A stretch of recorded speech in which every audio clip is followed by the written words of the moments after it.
Hello. Welcome to the Xirtus.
I think that's exactly why the battles of Lexington and Concord were truly about the Seven Seals, and it wasn't just about the American Revolution. But I don't know. I've talked your ear off enough about that. Happy Patriots Day. You leave me speechless, my friend. This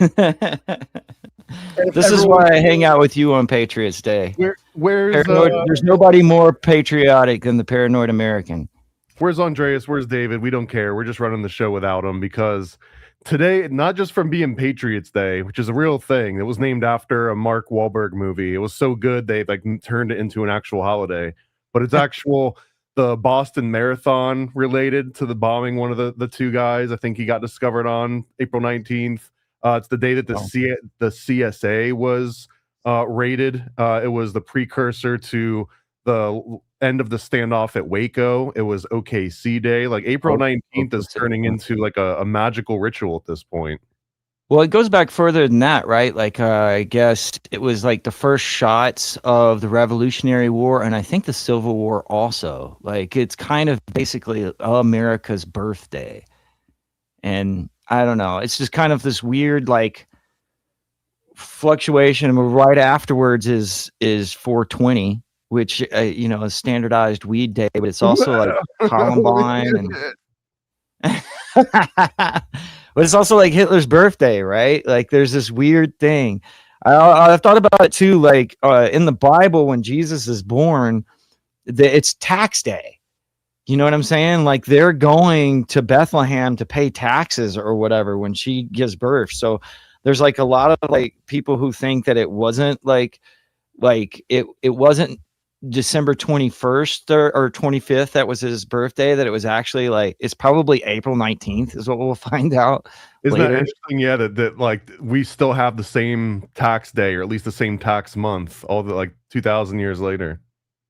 I mean, it has probably something to do with like when things warmed up and people could travel, right? Like that's what March is about. March is the month of war and named after the god of war because it was the first point in the year when it was warm enough and there was enough light that you could actually send your troops back out to war, and that's why it was called March. You could drag your wagon wheels through the permafrost, like wow, that's crazy. Well, dude, right before you jumped on, you said you just came from a Waco memorial event. So yeah, tell me about that. Well, of course, like you know, I mean, I've been way more upfront about Waco lately. Within the last couple of months, I've kind of missed out on Think Tank because I was working to help try to get the tapes put out on a bigger forum. Within the last like year, I guess it's been. What tapes are we talking about? Within the last year, there's been a push to digitize or to sort the actual FBI negotiation recorded tapes for the 51-day standoff at Waco. There, I said it. Is this So 51 days worth of tapes?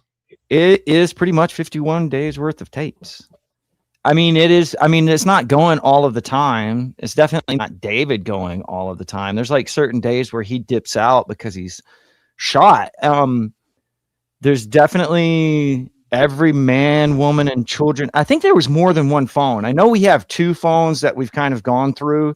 There's reportings to be at least 3 phones with also a cell phone involved. And then there's the main phone where most of the talking goes through the entire 51-day siege. It was jumbled up. I mean, the best way to explain it, there was 2 copies to each of the text. There was the one that was given to the Treasury Department because the Treasury Department basically oversees the ATF, and then there was the FBI's copy. Most of the negotiators that are on the tapes are not even FBI. Sometimes they're like Texas Rangers or just they really threw whoever they could at. Because they were going in shifts, right? There was like a FBI negotiator, the famous guy that was trying to basically de-escalate the entire time. But then whenever he left, someone else would come on, and each person would have a completely different strategy. Sometimes they'd be from a different department. They'd have different information going in. There was good cop, bad cop stuff going on. There were some that were applying pressure. There were some that were being overly generous. Do you have an opinion on like who the better negotiator was, just based on all the text that you've had to go through? Well, it's hard because like reading them because there's a lot of them that were named John. So there's like John 1, John 2, John 3, John 5, John Nolan, John Cox. There's just and there's 20 some odd different ones, because every time that the negotiators would start having some sort of relationship with David and Steve Schneider, who were basically the 2 main individuals who were talking to the FBI, the FBI commanders would like cut off the relationship. So there's like 23 to 26 different negotiators, female and male, that are on the tapes. Certain ones are pulled and told to go home, and then the Davidians ask for them to be brought back. What you see in the series is like a composite character. Like what was played by Michael Shannon, I think, is kind of a character based off of certain books that negotiators have written, as well as like compiling the conversations into one character. What my belief is that David Koresh was actually using the recordings as a way to data dump the seals, and it's basically become at the very end of the siege, David starts writing down the seals. As soon as he starts writing down the seals is when they basically burn it down. I think they've only got like the first chapter or the first seal was received. So it is my belief that if you want the seals, because the seals can't be taught by anybody who's learned them other than David, that you have to go to the FBI files. And I think he goes through it multiple times. He gets done at around the 180th tape. Each tape is about 40 minutes long. And then he kind of starts laying all of the cards down on the table at around the 197 tape. At around the 230s, he starts again getting very hyped up and talking very fast.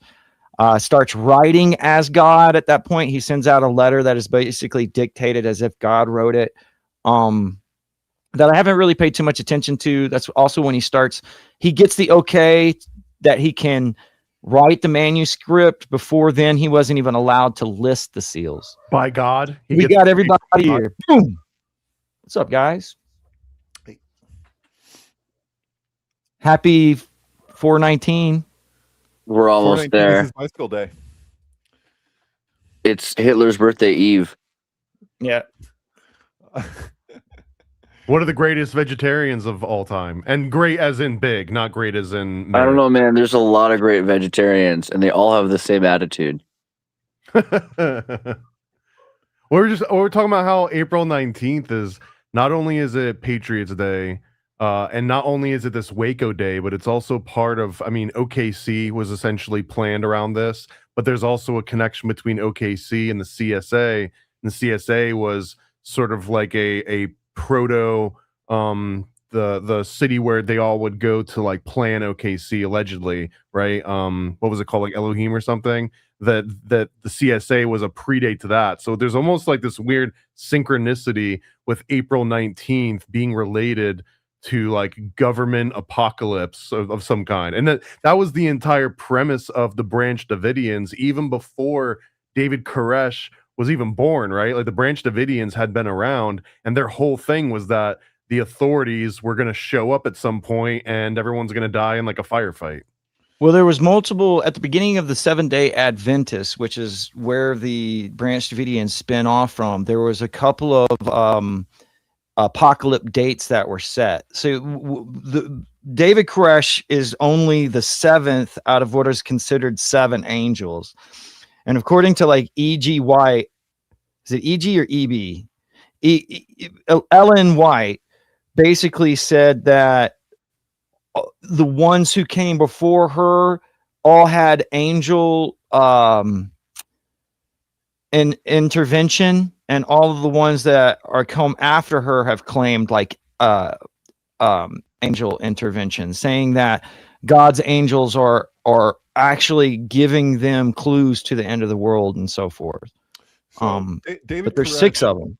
David Koresh claimed to have had the entire Bible memorized, right? So that meaning the canon. That's not what he claims. That's what professionals. We were just talking about this, just so I'm correcting, because I was just kind of ranting to Thomas about this.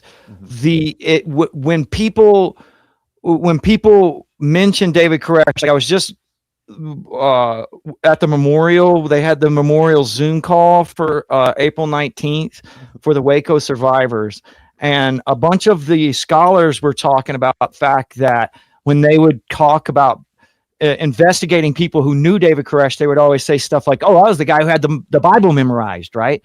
But that's not what David claims, so to speak, and that's not really like what David.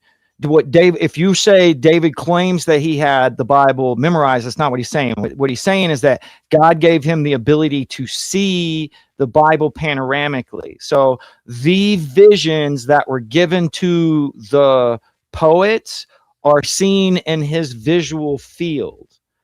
And right. The idea is that he was regarded by the Branch Covidians as a modern day prophet, right? Whereas it's argued, like a lot of people believe that prophecy isn't really like possible anymore, that there was like a time where we didn't have, where our consciousness wasn't so restrained that there was more ability for people to actually have that ability, like, you know. But I don't know one way or the other. I guess my follow-up to that initial inquiry was more like, do you know if he was familiar with the other apocrypha, both like, you know, 3,000 years ago and 2,000 years ago? Oh, that's a big conversation going on right now, because we were just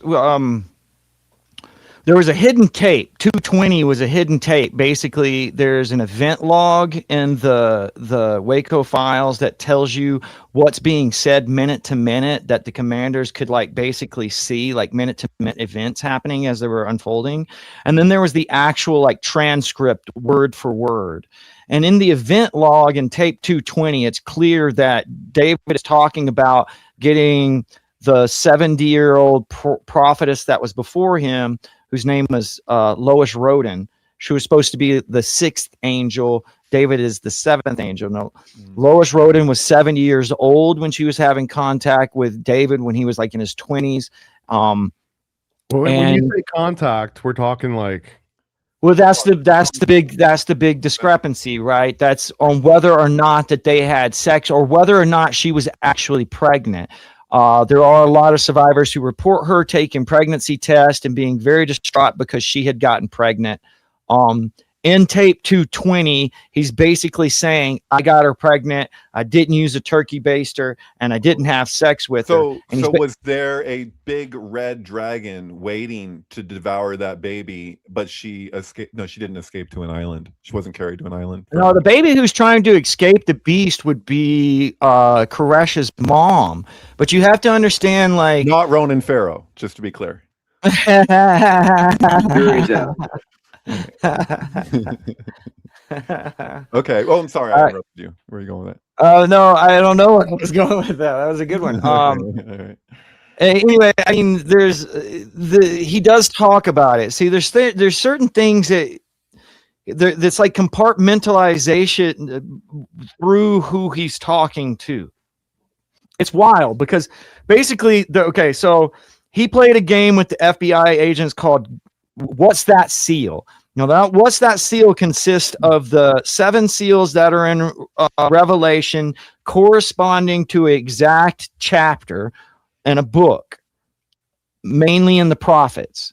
Okay? That sounds like a pretty good game, actually. Like a think tank kind of game show. It's that's why I'm like, this is the shit that we do. Do you get what I'm saying? And what I'm trying to say to all of these people is like, they normally just deny the seals. My point is like, bro, like we're the type of people who put ourselves in escape rooms for shits and giggles. You know what I mean? Like solving problems and decoding shit is what we do. And so when Koresh is sitting here talking about the seals as a riddle, in fact, he calls them a childhood riddle.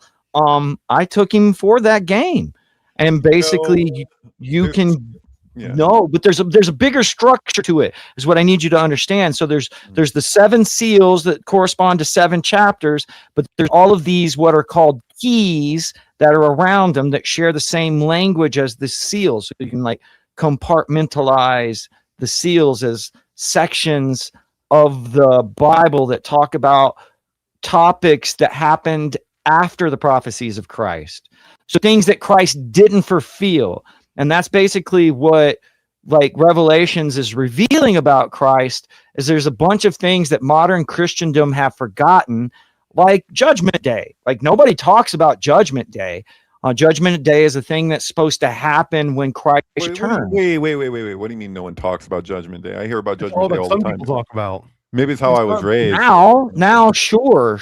I mean, it's like you go, like I sent right before the memorial for Waco, I sent her a whole bunch of stuff from Twitter where I was basically saying, like, you know, back in 1993, a lot of the things that he was saying seemed completely out there, where the FBI was just like, we're not even concerned with that shit. But now in like 2026, it's all like Joe Rogan. That's basically Joe Rogan's podcast. Right. You get what I'm saying? Like, right. I like say the same thing about like the synchronistic community and how like it's getting more and more. The shit that we were talking about that was like the fringe of the fringe is now becoming just like accepted, ridiculously mainstream now. Yeah. It's just accepted. It's not even mainstream. It's just accepted. Like I was gonna say nobody talks about Judgment Day except for neoconservatives and Zionists. Yeah, totally. And Christian Zionists, because that was Mike Pence's whole obsession related with Judgment Day. He was a Judgment Day Christian, man. I was raised by Judgment Day Christians, by the way, not my. Yeah, you were kicked. We were both kicked. Yeah. I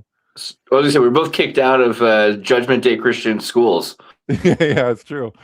Yeah. That's a very good point. The whole reason that David Koresh even started to get a following was because he became known as the 7 Seals guy. It wasn't even the people that were flying in from all over the world. Like we were talking earlier too, that like PhDs from Australia and Europe, like all over the world are coming to Carmel, Texas, to this weird compound of like Branch Davidians. And those people, they weren't all necessarily there to join the Branch Davidians. A lot of them were there because this David Koresh guy claims to have uncracked like these 7 seals. So like he becomes almost a world-renowned, self-proclaimed expert in this very niche topic, and it's attracting people that are like into that type of synchronicity. Damn it, we need like someone to get on this. Do I have to do it? Like a cartoon with David Koresh, big smiley eyes, kind of like, you know, Inspector Gadget style, and then 7 adorable little baby seals. One of them is white. That's a good idea. Good idea. So, oh man, I don't know, man. It's like Them all. making cartoons about the Prophet Muhammad or something. Like, be careful, dog. In 3D, I would actually like to play a video game where I get to be Muhammad, but it needs to be like transgender and person of color, because Wait. Did David Koresh have a thing about not using his image? No, dude, he was cool about that. I think he would be stoked to hear my Suno remixes of his music. Have you ever taken like one of his songs and put it into Suno? It like cleans it up so nicely. I have like all of Koresh's songs now as remasters, like Capitol Records quality. Release that shit. Release it. Release. What are you waiting for? Release the tapes. Release the tapes. So I mean, I don't know. It's like I don't know It's if true, they actually. didn't- If I put that out, no one would care about Epstein anymore. Like the Trump would probably put it on his website as a distraction. Or New York What- Times will write about you again. Basically, Look, what they've asked is for me to put the tapes out on YouTube because they don't think that they have like enough exposure.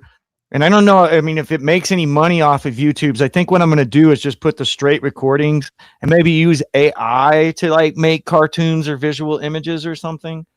And maybe give anything donated to the survivors, I guess. I would What's the total? not, in my personal view, I would not mix AI visuals with actual Koresh tapes because it'll just give a large segment of people a reason to dismiss it immediately. 100%, Thomas. It's true. People will disregard stuff if it's even associated with AI, and it'll delegitimize what it is, the professional, thing that you're trying to share. So yeah, don't do People are racist against gods and machines. You gotta, you know what? Even if it's a people are biased or whatever, the fact is what Thomas said. Like, it's who can argue with that? Come on.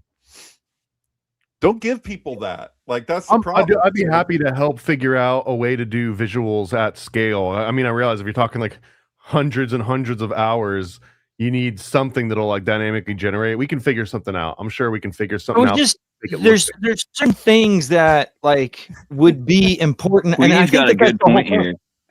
If you are a first person Muhammad, if it's like a first person game, you're not breaking the rules because you can't see. That was the thing with that Hal Craig movie, The Message, was that he's not in this movie because it's actually first person. Like every scene, Muhammad's there. They never address him. It's just Muhammad's the camera.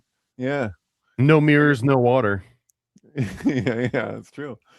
I don't think there's any mirrors in the Message, which might be no sunglasses for sure. Right. That was Lolita. Yeah. Yeah. Well, he wouldn't be able to have any sort of Kubrick inspiration because there's always a bathroom in every Kubrick movie. So, okay. Well, actually, there is a Wadu scene where they have the washing, like the bathrooms for the Muslims have these like outside washing your feet places everywhere. And there's a few scenes, there's at least one scene where they're all like, he's in the other room, and they're all talking to each other. Like that's basically the whole movie is, he's either there and he's watching you and you're the camera, you're Muhammad, or he's in the other room, I mean, if we're just brainstorming distasteful games, I do feel that you could have a Waco Koresh video game that would kind of be like the Five Nights at Freddy's, except instead of animatronic monsters, it's like tanks with ATF agents. ATF agents. Yeah, like the problem is you're trying not to get frag bombed.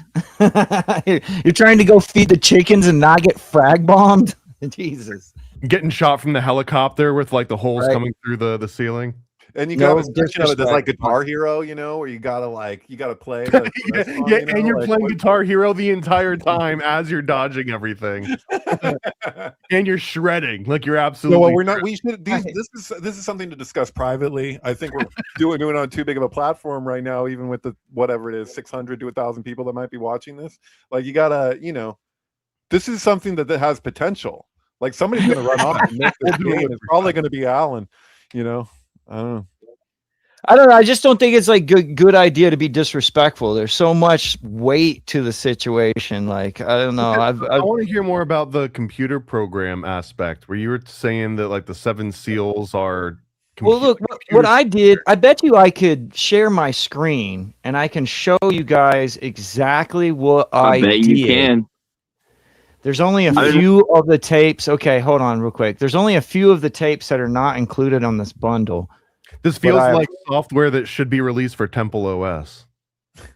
I've kind of cracked out on making the sex microkernel. I don't know. You've probably seen me obsessing over this. Okay, 4 times faster than Linux, 96 times smaller than Linux. It's amazing, but it still requires building a hardware abstraction layer, which I basically done. A hardware abstraction layer, HAL. And that's not my terminology. That's the original Unix microkernel terminology from the 70s. HAL. So HAL becomes the most important part, because HAL in a system talks between the hardware and the software.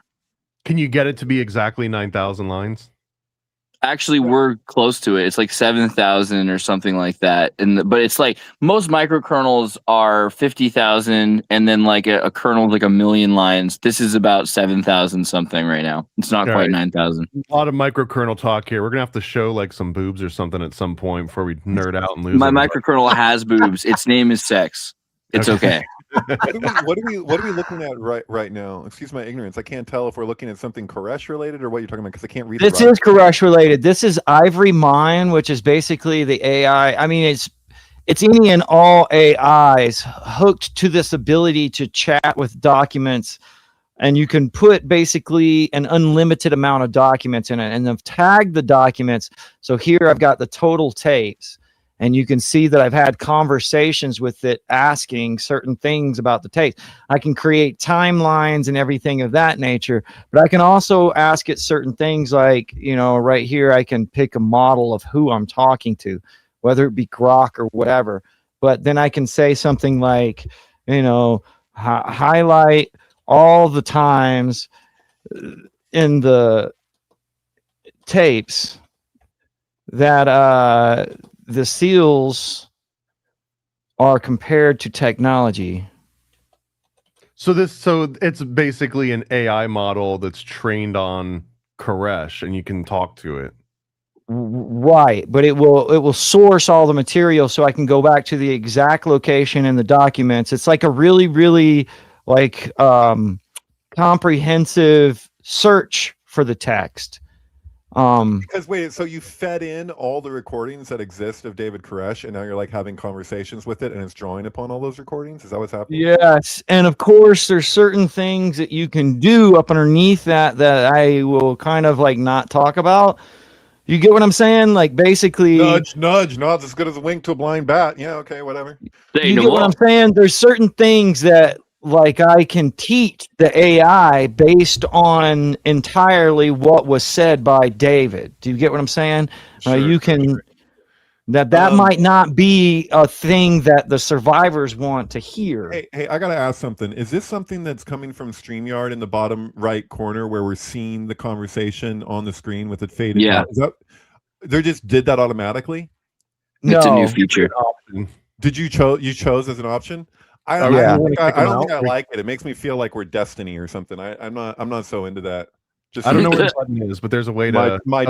Thank you. Yeah, make that go away. Super chat's I'm looking at it on the side. Everyone can see it on the fucking side of their thing when they're watching on YouTube. So if they want, so never mind. Sorry. Just if anyone complains, direct your complaints directly to David. Yes. Send me private messages about what. And in the meantime, a little horish promotion, just in case, to replace it. Give us money. Good on you, my man. So what I did was I asked it to compare it when all of the seals, and I can even make it super detailed by raising this bar right here. But this will break it down by tape.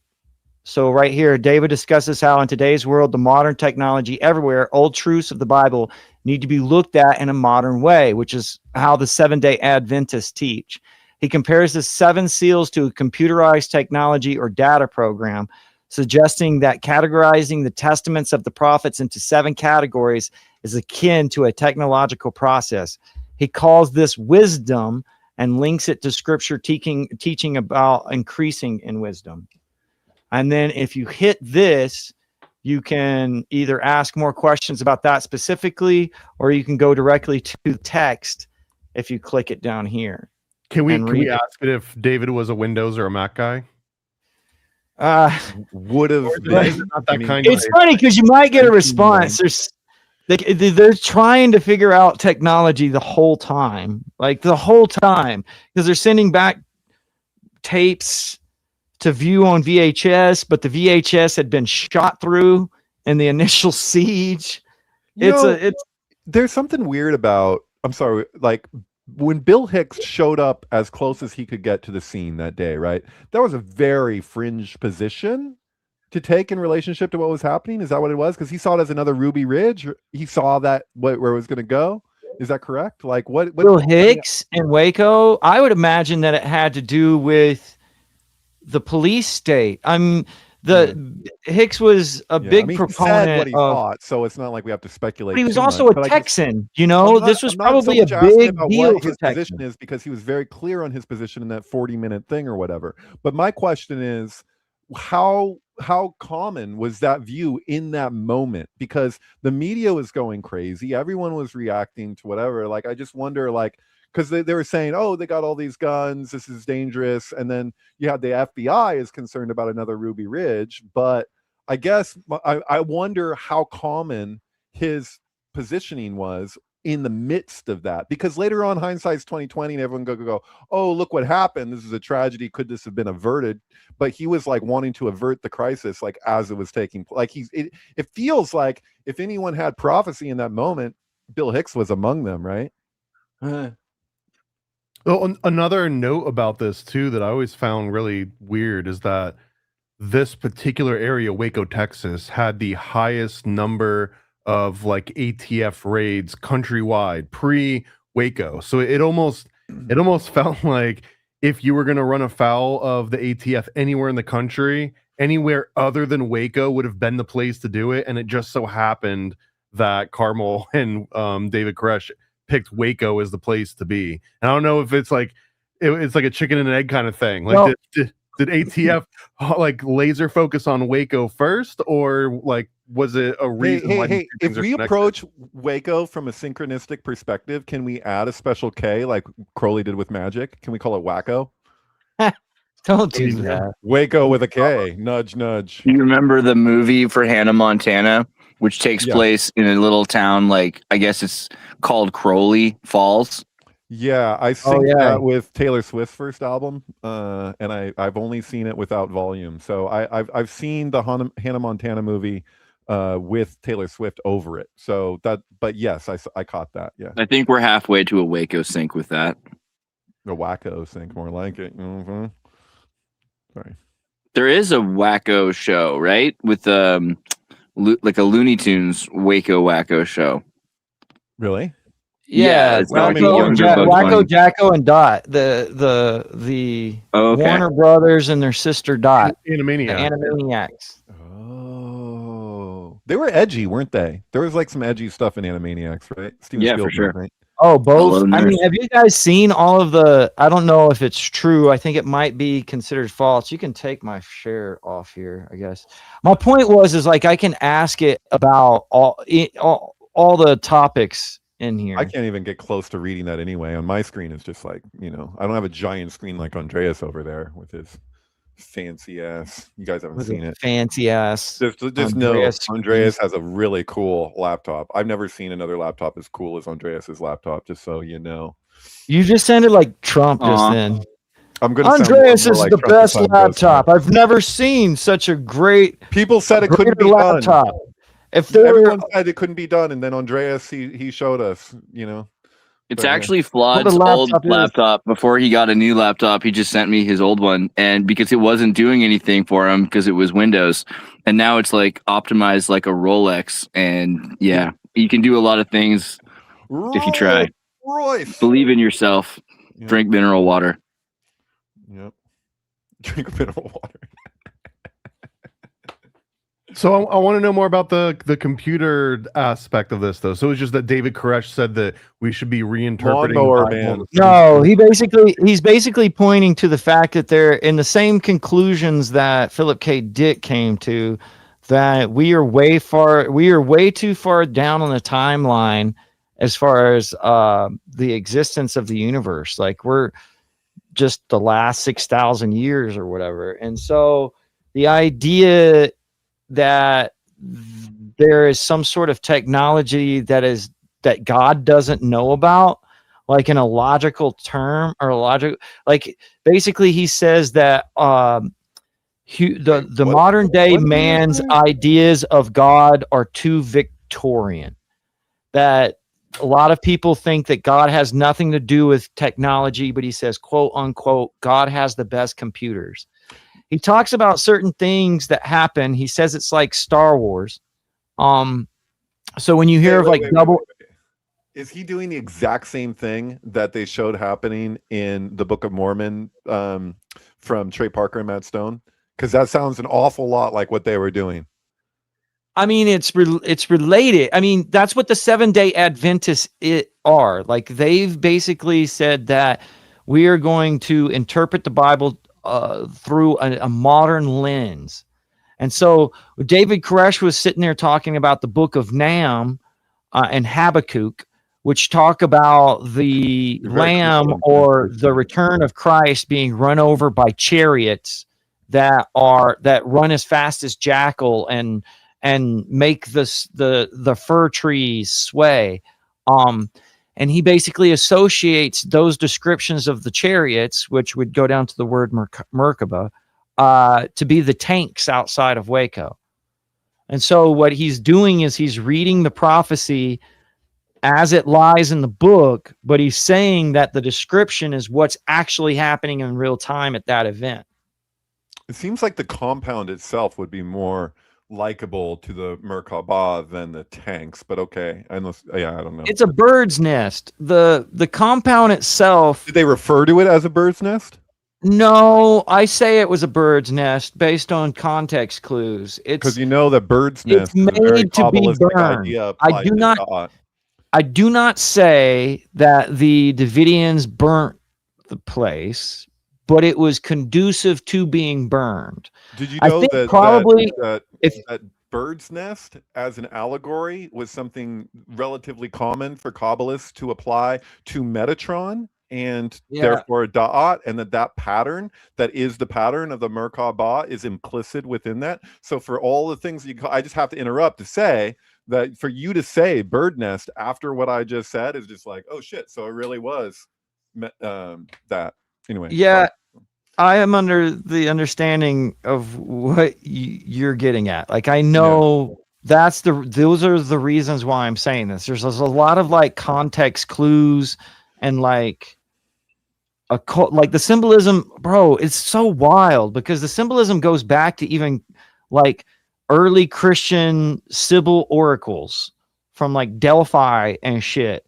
They're all talking about Judgment Day. And they're all using the same language. And then you can find it in like the Quran and things of that nature.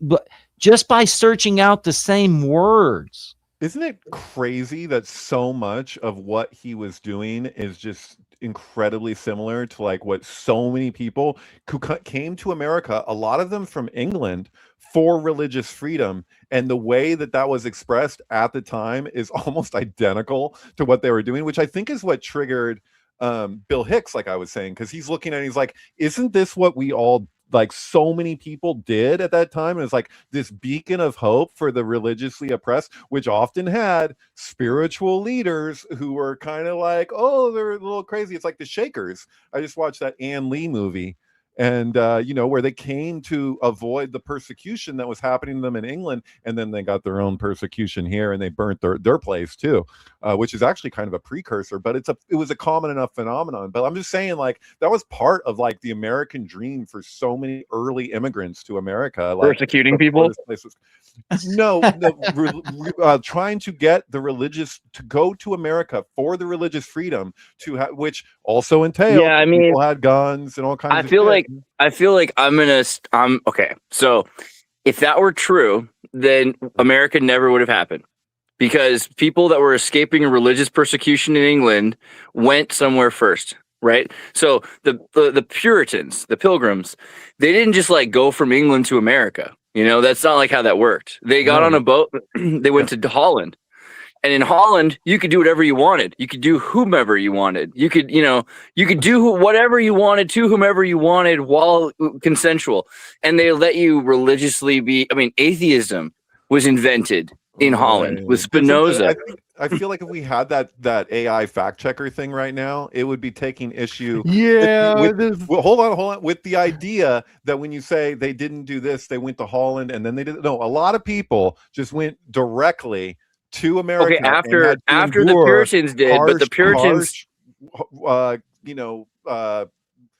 storms and all kinds of crazy shit. We're starting with the Puritans, and the Puritans had a freer place than America to start with, and they didn't like it because their kids were becoming Dutch and smoking tobacco and eating sugarcane. Point, but that's not just like what it was. And what did they do when they got to America? They started witch trials and burning things because they didn't want a place where you could have religious freedom. They wanted a place away from religious freedom where they could torture anyone and with vapor Sharia Protestantism who wasn't following their rules. They didn't like how no one was forced to follow their rules in England and they were supposed to follow someone else's rules. Well, but also in Holland, you were free to be anything you wanted except Catholic, like vehemently so. The Puritans were fine with that. The Puritans weren't Catholic, so. Right, but I'm just saying, in terms of being free to do whatever you wanted, anything but be I mean, you could be a Satanist, an atheist. Right. Just don't be Catholic. Because the comment said splitting hairs. I'd say you spelled hairs wrong. It should be errors, but yeah. Dude, have you ever split a rabbit in half? Too far? All right. No, what? Why? What? I don't get it. What's the joke? For dinner. Oh no. It's not even a joke. I'm sorry. I've eaten several rabbits. Europeans eat rabbits, bro. I've had several recently, and they're always split. Yeah, I've had rabbit stew. I've had all kinds of rabbit. And they always split the hair. They split the hair. Okay, thank you, Jake Kotza. Yeah, my bad. No, not bad. Not that good. But no, I agree with you for the most part. It's just the way that the phrasing was. It's like they didn't do this, they did this. Well, people did that, what you're describing, for sure. And people also just like braved the seas to come over here, seeking religious freedom that often they didn't actually get. And we had other versions of what Waco ended up being in more modern age happen to them. So that's kind of. And I feel like that's a more Masonic thing. So because the Freemason Jesuit suppression. The Rosicrucians first wanted to build a new Christian America. The Puritans wanted to build a new Christian America. But the Masonic escaping the Catholic Church, because the Catholic Church was not allowing the Jesuits to exist, they're the ones who invented the ideology of the American dream of personal freedom. And personal freedom is not the initial goal of America. There were already people here that were working towards a different goal. Now, personal freedom, we always laugh at the American dream. Anyone who comes, it's like that song, I want to be in America. Everyone's free in America. Nothing is free in America. This is a Puerto Rican American dream. What? No. What is the mouse movie? An American Tale. Yeah, splitting hairs. Right, but there's no cats in America, but it turned out there was cats in America, which we're dealing with to this day. Exactly. See, that's the Kabbalistic veil being lifted of the Zohar that is the American dream. The real foundation of people getting religious freedom in this country, though, is that there was so much land that you could eventually get to somewhere where it would be such a pain in the ass for your opponents to have to drive all the way out just to harass you. I mean, that's literally how the Mormons were able to thrive, is they were like, if we just get far enough away from the military to where they would lose people just trying to get to us, then finally we can thrive. And I think it was very similar, even with and that didn't work out either. It became a, if you can't beat them, join them kind of thing. Cut your beard, cut your hair, start wearing, salesman shirts. Like the encyclopedia salesmen that are selling vacuums come into Utah, start dressing just like them. It was like social camouflage. Well, and plus, if you got stationed that far out there and all of a sudden you run out of resources and you don't have any contact back with anyone else on the East Coast, eventually your community becomes the people that you were originally there to sort of watch out for. And I think there's something very similar to the Branch Davidians and the Waco in the same way, where they had religious freedom only because they were isolating themselves far enough away from people that they wouldn't be bothered. That's it right there. which people were able to do in America with the early settlers, and then it didn't always work out so well for them once actually as the media would like focus in on them and say all kinds of terrible things about speculations of, oh, they dance naked in the woods and they're doing satanic rituals or whatever, which, you know, probably in most cases wasn't true to what they're actually doing. But the same freaking thing happened with the media and Waco, which is what our friend Willie Will over here reacts to quite a bit, because it's like there's a topical version of the story, and then there's what was actually happening, and there's somewhere in between that we have to exist as just like regular people. They're like, what actually happened there, really? You know? So yeah, it's hard enough like with Waco to do it. Can you imagine how hard it is to get a real sense of what happened to all these early you know, people who were fleeing religious persecution, came to America to try and have this supposed freedom that, yeah, the Freemasons were pushing for, but then what they actually got was like their communities got burnt down, they got tortured, they got all kinds of crazy stuff Well, happened. then you got the Spanish, and so the Spanish are interesting because during the Spanish Inquisition, there's two choices. One is be tortured, and the other is to get on a boat that's like a nightmare boat to go around the world, to go as far away from Spain as possible. And the further you were away from Spain, you could get away with more. So sure, you sign up for the Catholic Church.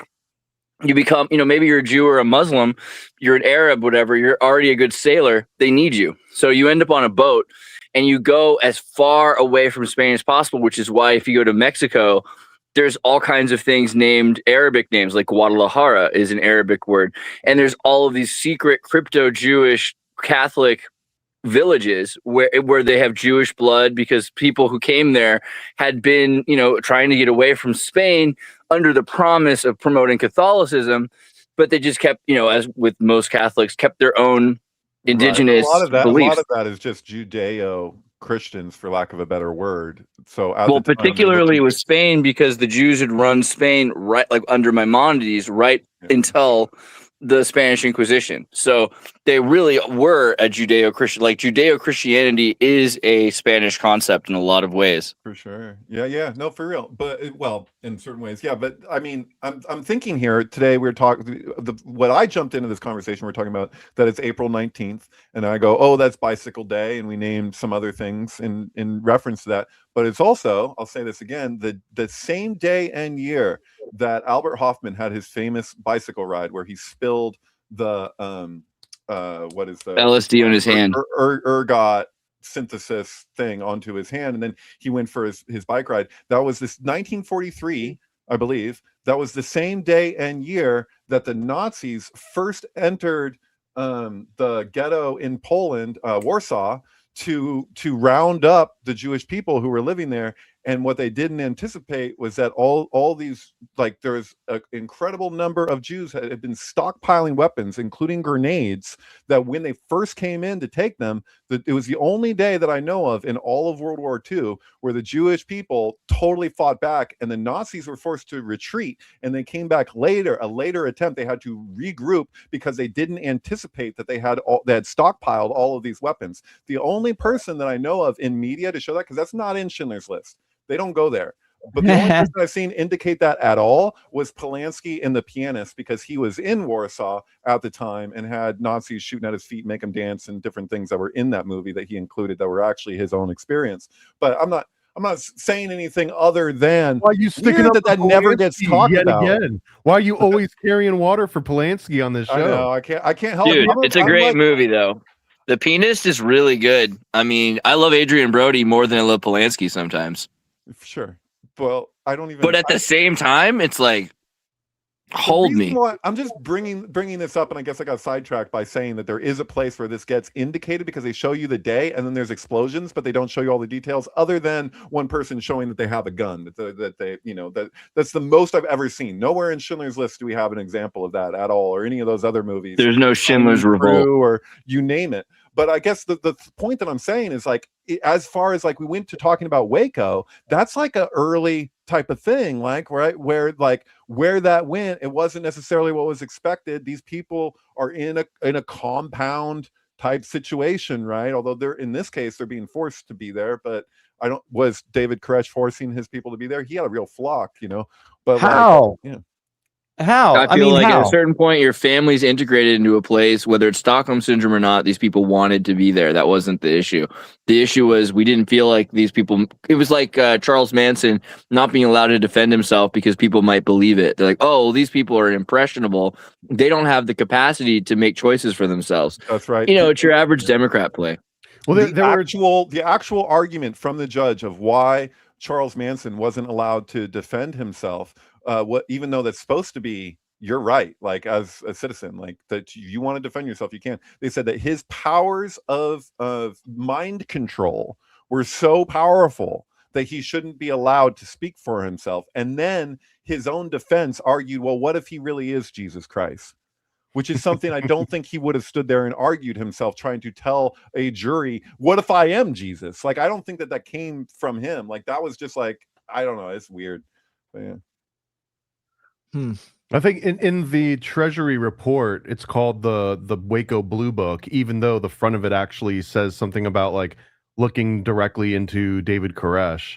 I don't know why they didn't do that with OJ. If the OJ trial, it was just like, what if he is Jesus? What if OJ is Jesus Christ? That was real? I thought that was a show that they canceled after like what, 2 seasons? The OJ trial? that was real?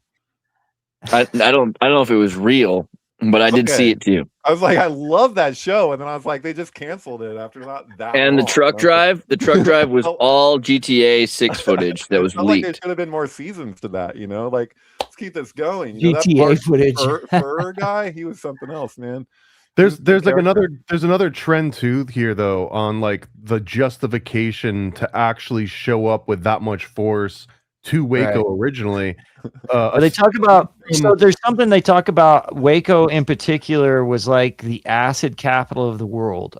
I don't know if that's true. I'm just pretty sure there was a huge silo there, right? That's where the LSD silo that George Bush took out was.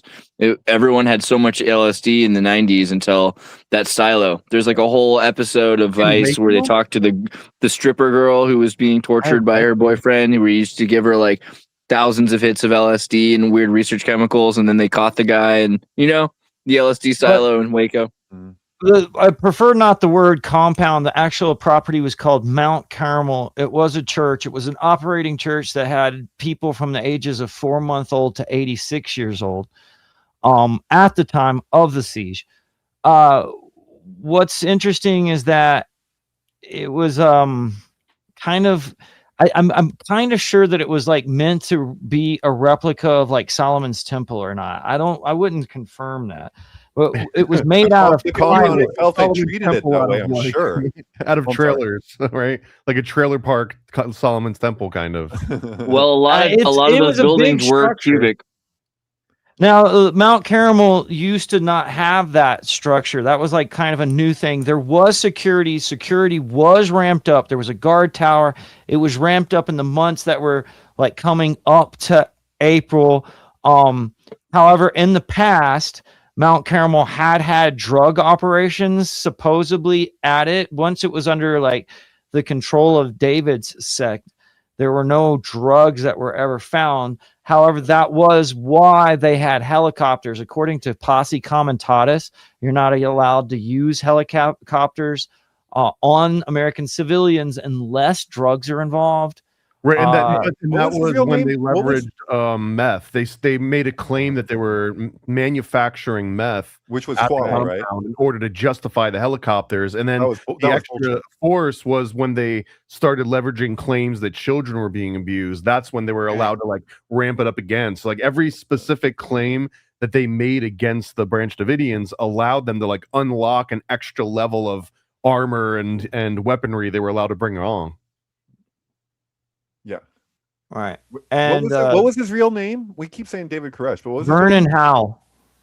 What's wrong with that name? That's a great name. I mean, it's less symbolic, but well, some of his children's name I found out tonight were still named Howell because I went through the list of all of the individuals. Wait, did you say Towel?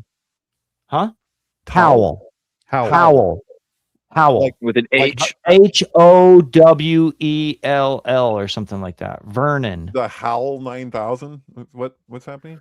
Yeah. I think the etymology of his name. So there's a weird thing with the etymology of names that is involved with all of the prophets in the Bible, and all of the Bible, their names kind of mean something, but also there's a certain amount of occasions where the prophets are told by God to name their kids weird shit.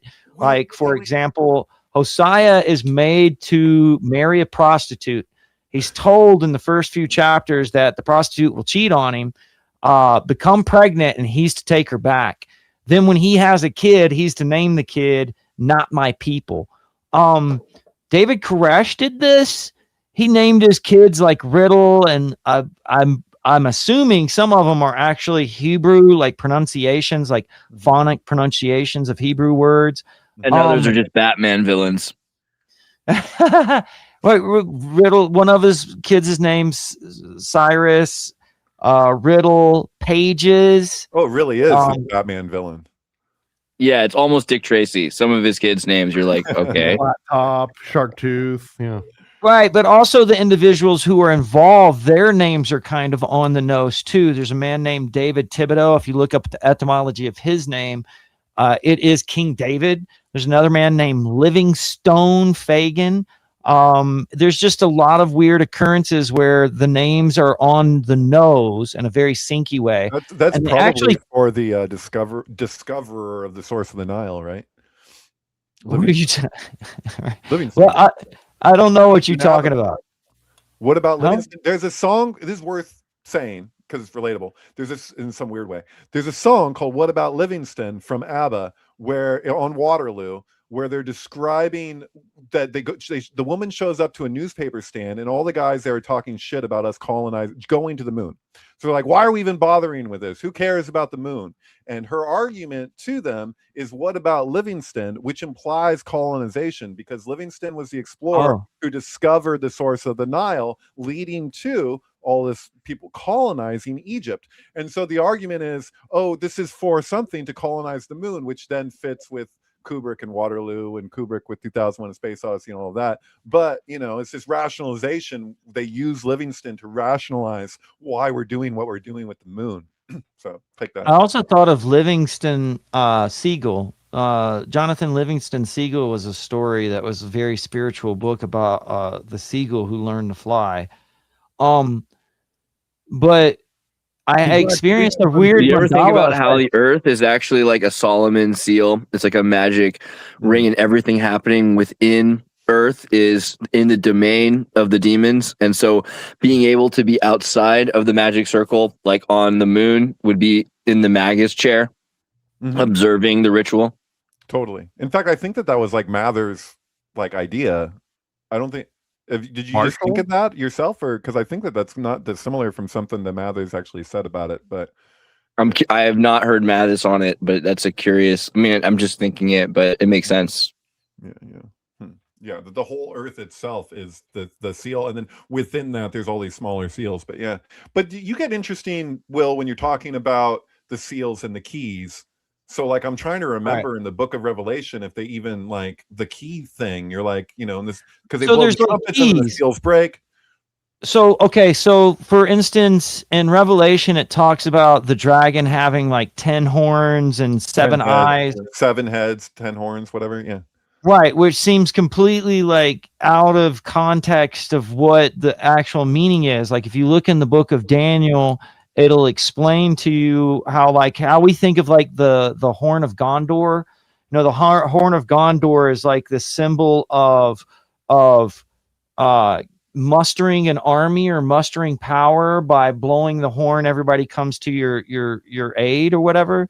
And in Daniel, it's talked about a lot. Like this person has 1 horn, this person has 7 horns, this person has 6 horns, and also in Daniel. You know that this is Greek in Book of Revelation, but the word for horns is the same word for halo, like a halo. Yeah, so like that's why there's old paintings of Moses coming down from Sinai and having physical horns, because they're like looking at the translation. They interpreted it like this is because the word can be most things. Basically, what it means is that he was. But it goes both ways. So if we're saying that all of these horned, heroes were not demons, they're actually, godlike people with halos on them, then we have to remember that it also means that God and angels might not have had halos, but have had horns.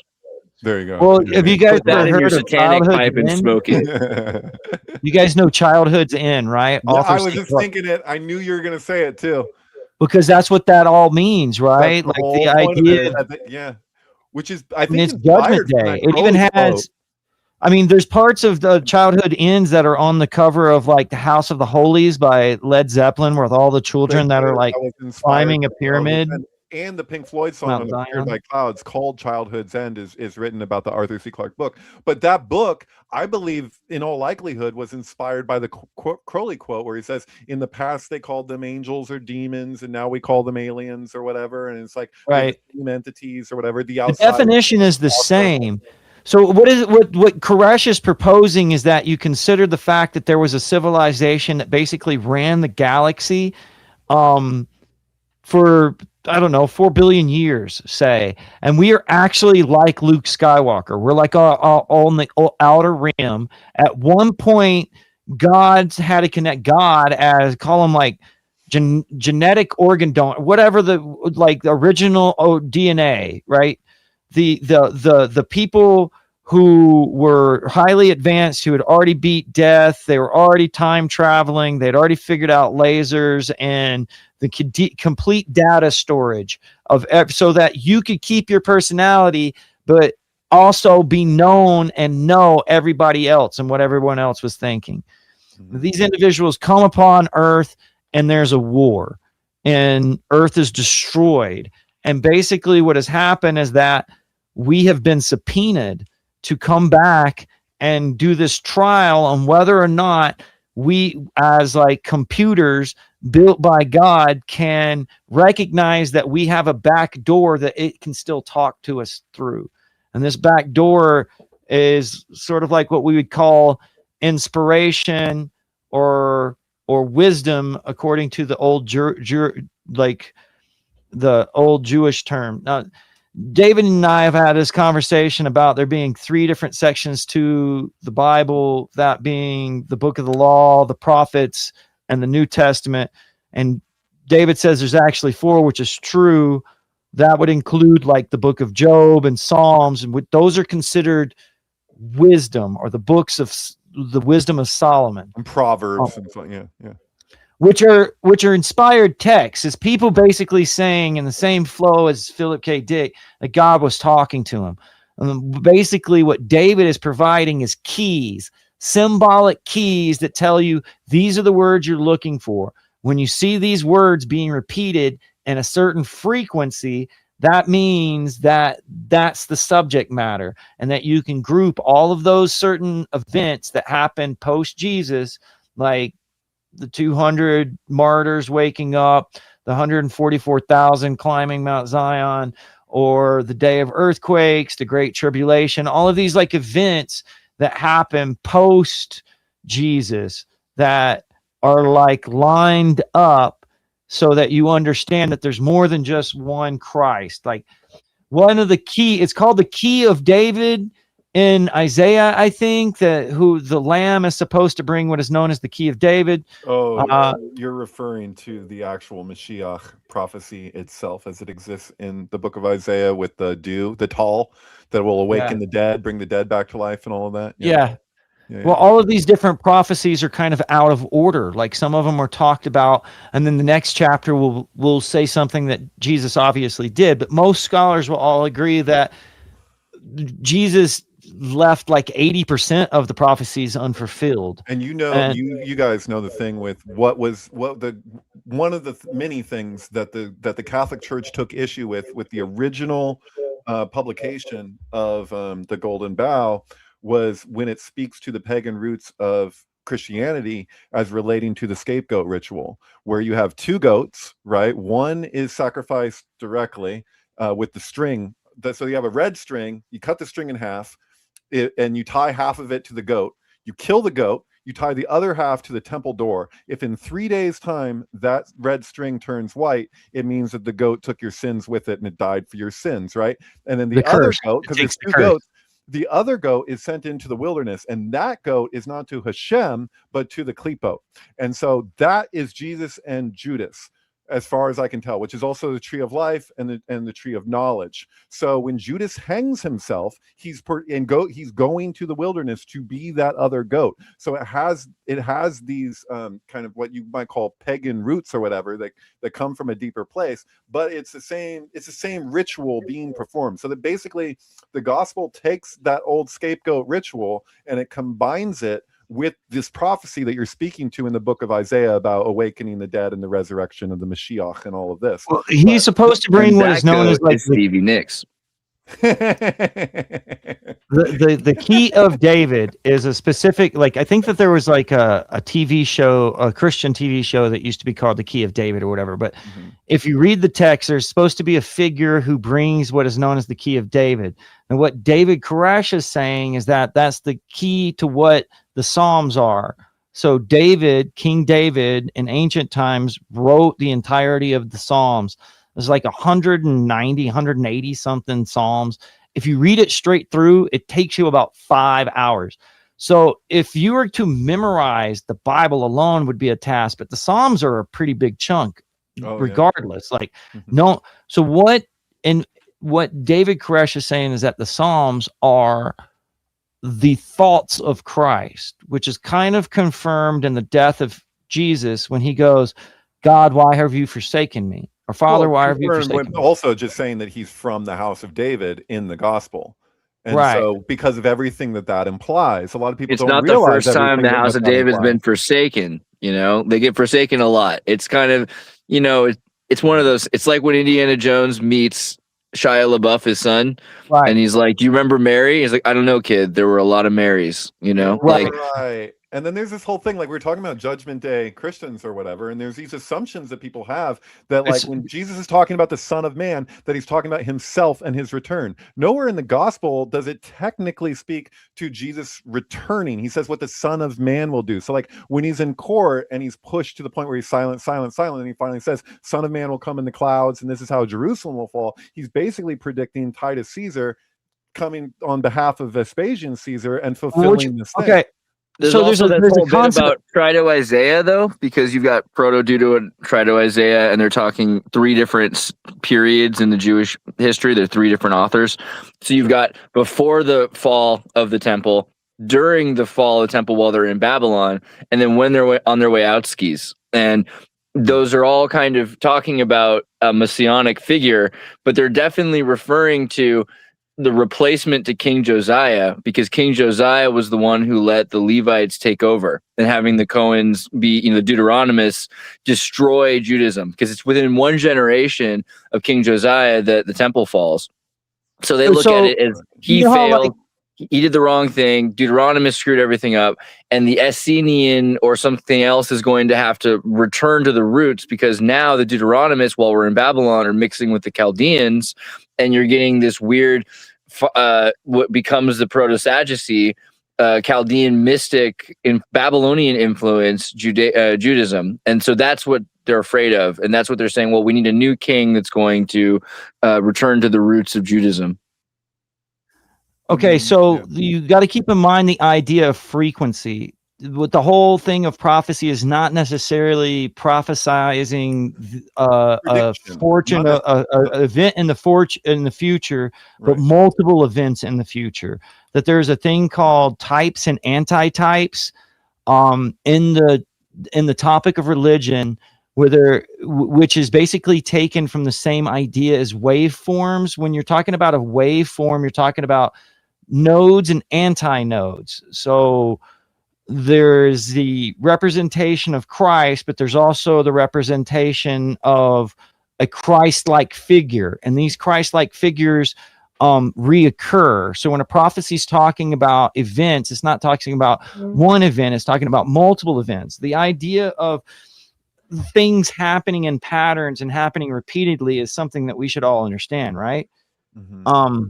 Well, the fall of Israel, so you've got the fall of the temple under Josiah, and then you have the fall of Israel after Christ, right? And Christ being the epicenter of the, you know, like the Battle of Yevon event that causes the fall of the Death Star, because with the democratic execution of Yeshua, of Jesus. Then comes 30 years of disintegration of both the Jewish kingdom, and then eventually the Roman Empire itself starts to disintegrate because of it, and it's all because of this one event. So that's a good reason enough to look at it as a messianic event, because it's the collapse of the second king of Judea. The joke is, how do we know? Like if the way Messianic. technology was, there wasn't technology as we know it today. If I wanted to right now, within 40 years after 9/11, wanted to write a prophecy about 9/11 in a story that this thing is going to happen, It who's probably to say happened. because when we're looking at that text, we don't know, because it says within 40 years, within a generation, these things will come to pass. So Jesus is predicting this thing that's going to happen in the text. But how do we know that it wasn't written after the thing happened? Like, there's no way to know that. We don't. So I find that interesting. Well, see, that's the whole point, is like God is defined as someone whose words come to pass. What it also swings both ways.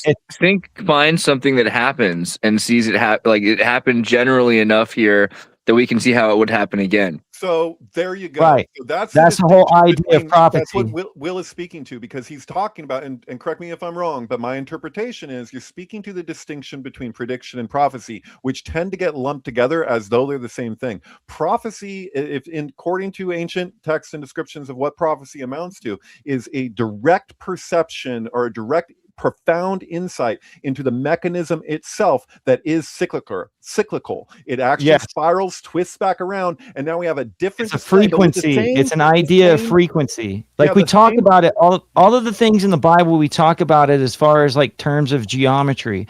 Like the word parable that we say happens is also like used as like a parabolic, which is a geometrical term, and about how things are thrown to the side or equivalent or parallel. So parables are not really like the truth, but they're a parallel to the truth. And then also when we're talking about events that happen in the Bible being types and antitypes, that is not to necessarily be confused with Christ and Antichrist, but the types and antichrist types are a frequency of event.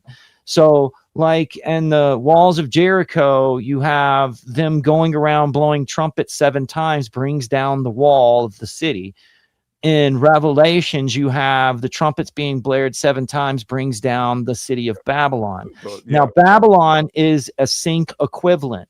It is written at the time after Babylon has been already destroyed, but it is being written to represent a future society that is similar to Babylon. And that's why it has to do with sync, the whole idea of ideas being repeated in the Bible. Now, what Koresh and the Davidians say, and what they tend to want recognition for, is the fact that they manifested the event.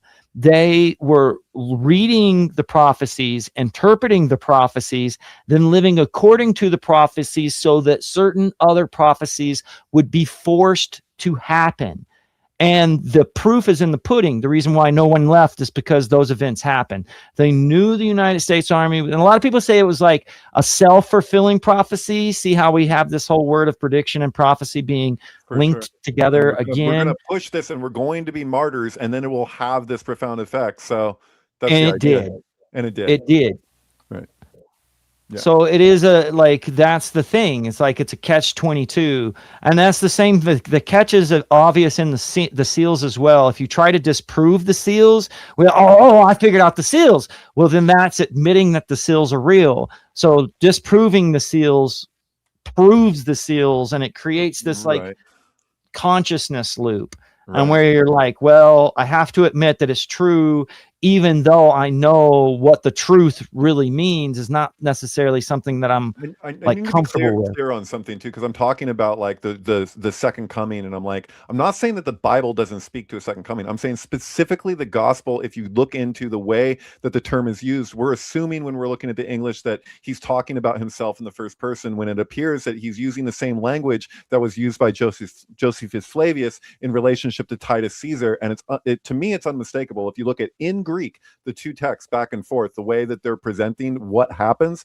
Jesus seems to be predicting the fall of Jerusalem. Yet people will project into that, and you'll see it because, like in the book of Revelation, things like you're saying about Babel, like Babylon is like everywhere. It's Rome is Babylon as far as that text is concerned. It's not like, and it's what. So when we were talking about like the prediction of events, there's the whole idea that, you know, like Rome fell 7 times while I was vacuuming my living room. You get what I'm saying? Like Rome is continuously falling. Rome always falls. Like the same events are reverberating. Like the fall. I want to say that Yvonne's in the comments who says, "Stop with blame, bro." I approve.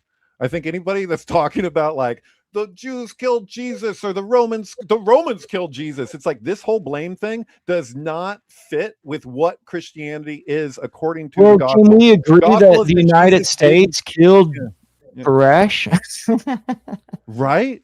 No, that's the thing. Is that when people whose fault was that? Place, it's antithetical to the gospel itself. You see? Like that's the whole thing. Forgive them; they know not what they do. And then people are like, "You did this to this person." We don't even. What are we doing? Like it just. But it is a colossal. Like if you go, so Pontius Pilate. There's a very symbolic nature of the events that happen, but there's certain like details to the event that are in Scripture that make you question on whether the event was true or not, because they're just like important little details that you might miss. One is example of like. What Pilate's wife tells him that she had a bad dream the night before. She's like, I think you should let Jesus go. And see, like the Romans' hands are kind of tied behind his back, right? Like, because he's basically, he's the garrison of this Jewish territory. So he's got to uphold to what the Jews say, or he's going to be kicked out by the Jews. I think that the text itself was written by a Jewish man under duress with with a panel of people. That's what I think, and I can speak to the evidence for that.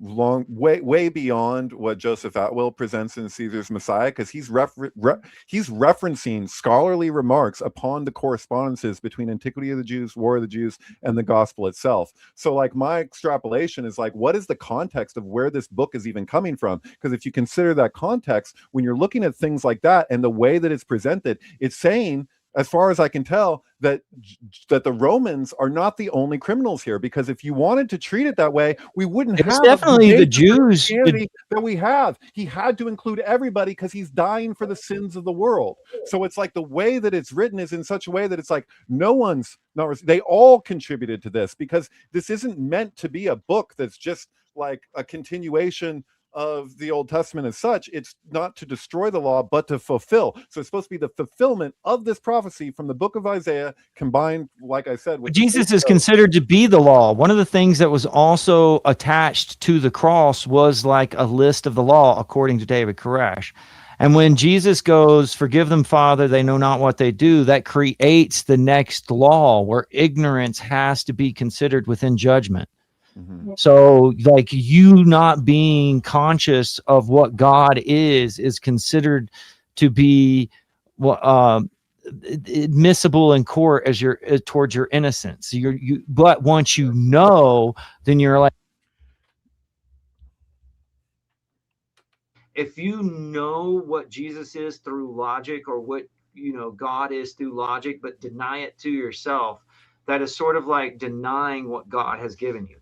I think you like kicked the cable or something, Will. God just took your voice from you.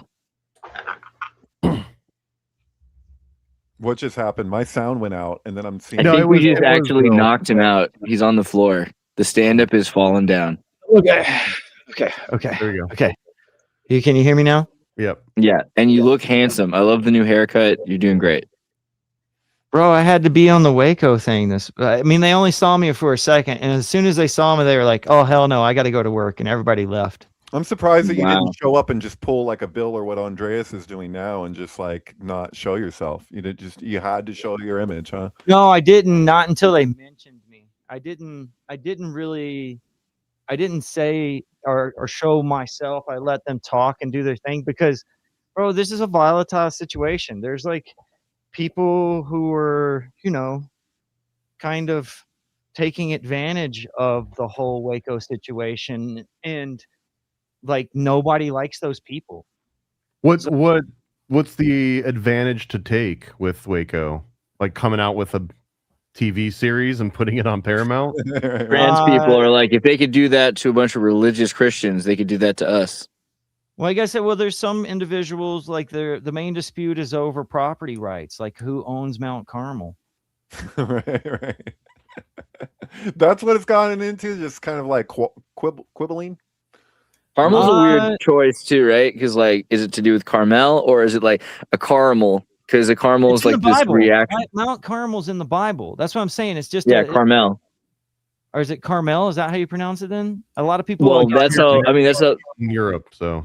Right. Exactly. So if probably Carmel and Carmel are the same thing, and it's interesting that they pronounce it like that, but it's vowels in Hebrew. So what do you do? There's a lot of weird Texas towns like Palestine. Carmel. Like one of the town that the branch Davidians actually started in was called Palestine.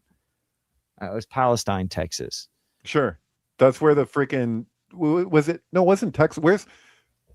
There was Palestine had that train derailment with all the chemicals, and it was like right before they made like that movie about the. I don't think that's Texas. I think that's Palestine, Ohio, or Pennsylvania. Ohio, thank you. Yeah. I was trying to remember, but I was like, dude, like Ohio's a way scarier state. Like an ominous omen, like when that happened, because I was like, that was crazy in the first place. By the way, that's RFK Jr. has been defending people attacking those companies and everything that went on with that, because people are still affected terribly to this day over that chemical spill thing that happened with that train, and there was problems with the way that they like the regulation of that train and all kinds of other issues.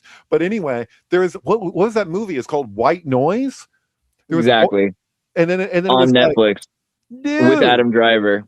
Dude, what the hell? And it was like, dude, exactly the same scene in the same town. They had extras in the movie that after the movie, like they did the movie after they were like filmed as extras in this train derailment chemical spill, ended up being actual like survivors of the actual chemical spill. Like, I'm just saying, man, like that was crazy. It's weird.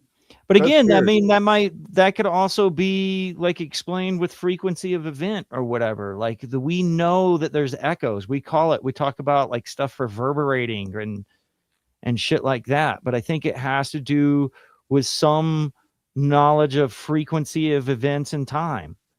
And I think that's what this whole thing, like I was just messing around with all of this Koresh stuff. Like he mentions waves and frequency like multiple times, and how light works and how lasers work and how information is transferred through lasers, and all of that shit lines up with the same stuff that Philip K. Dick was fucking saying, bro, about time events and loops and forethought of the future. And like I fed all of the Philip K. Dick shit into like chatbot GPT, and it basically came up with this conclusion of like all of the movies that have been made for Philip K. Dick's like ideas of how like presumptions on how reality works are secrets to how like it actually is. Like when you look at like Total Recall and time loops and Adjustment Bureau and all of those things have like a little bit of the truth of what, I don't know, man. It's wild, dude. Is there a David Koresh like album? Is there like, is that a thing? There was a couple of things that were, what he was planning to do was make a movie, and he wanted to write the soundtrack. I know, and I think he did. There's plenty of songs on YouTube. If you look up like Waco or David Koresh music album, there's like dozens of songs. Is like, was there anything that was produced like in any specific order that's like an album? Like, has anyone? No, I think that's what they were working on, and I don't think like what he would play like every day. And then they would go out and play. Like if you go and watch the Waco miniseries, it shows him like playing covers of songs from the 80s and shit. Right. I know. That's not what they were doing. The majority of the time, according to what some of them say, that they were playing like original stuff.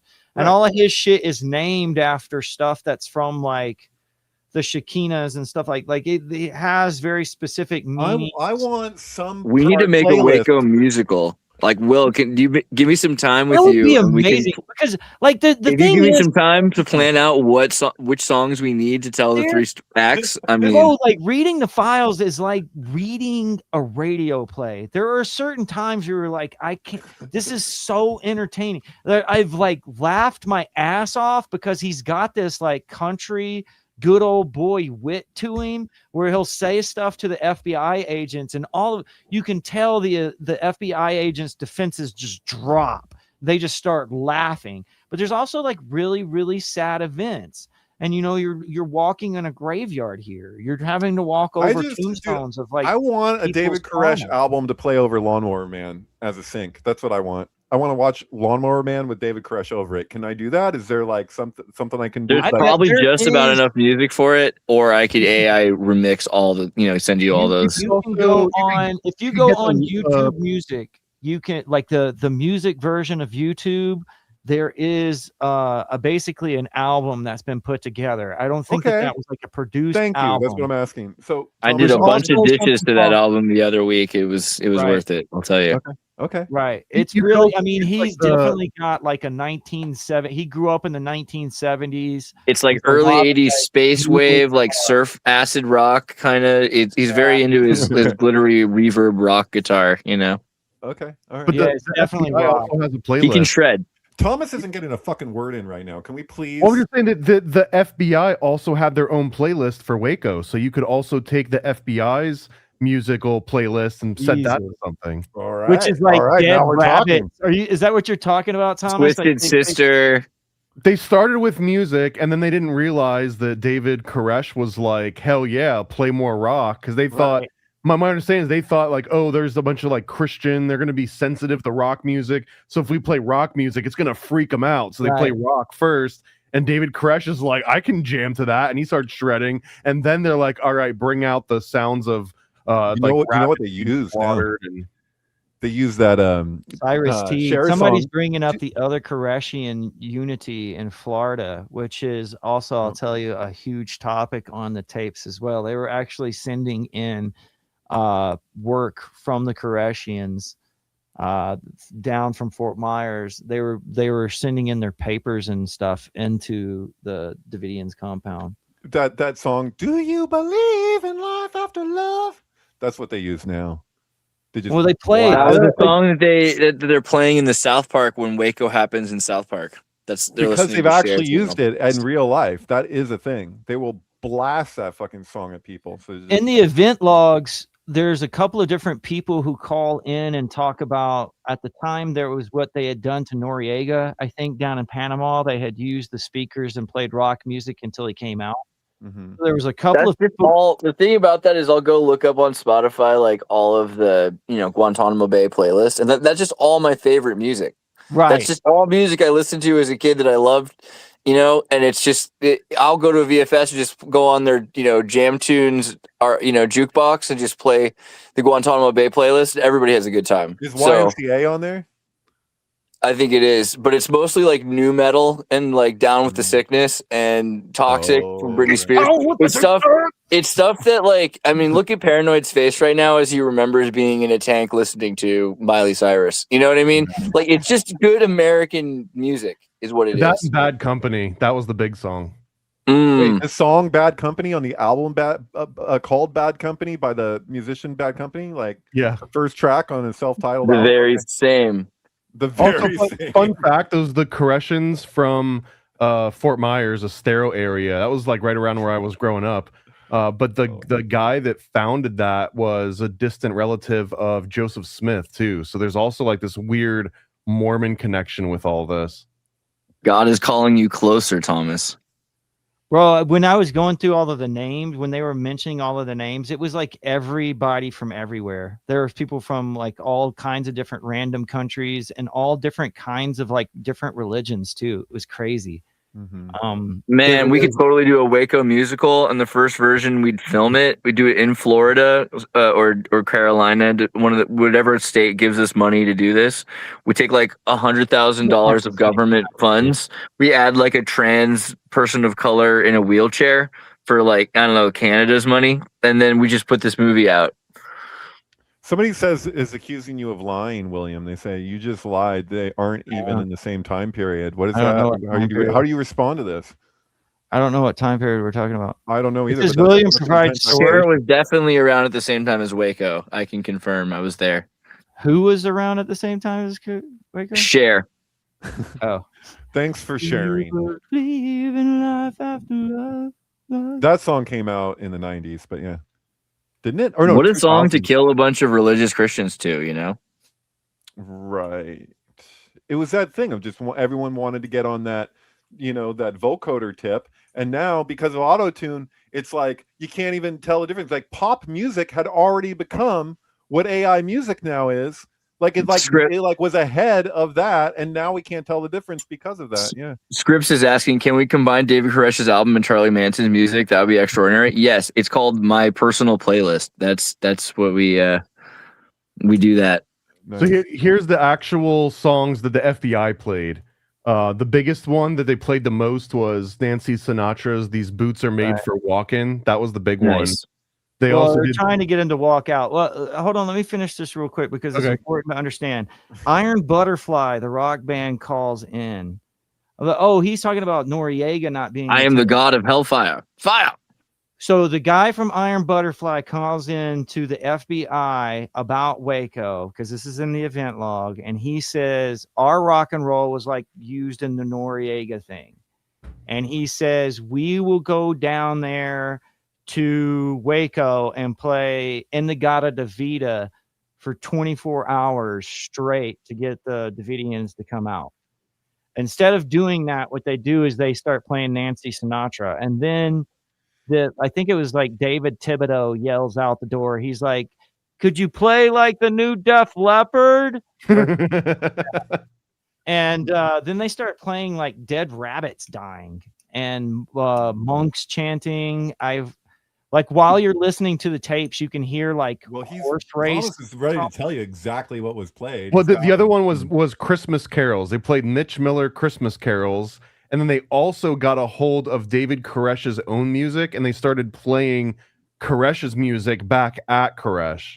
Well, Koresh definitely stopped and played for them, like they did, and that's shown in the Waco. But the Waco miniseries has it where it's like they're playing some like 80s song or whatever, but they play their original music. I didn't believe half of that. I treated that show like it reenactment that I was just like, like how I feel about fixing my sync with ChatGPT. I'm like, I'm gonna believe about half of this. It was like the UHF movie, the Weird Al biopic level of truth.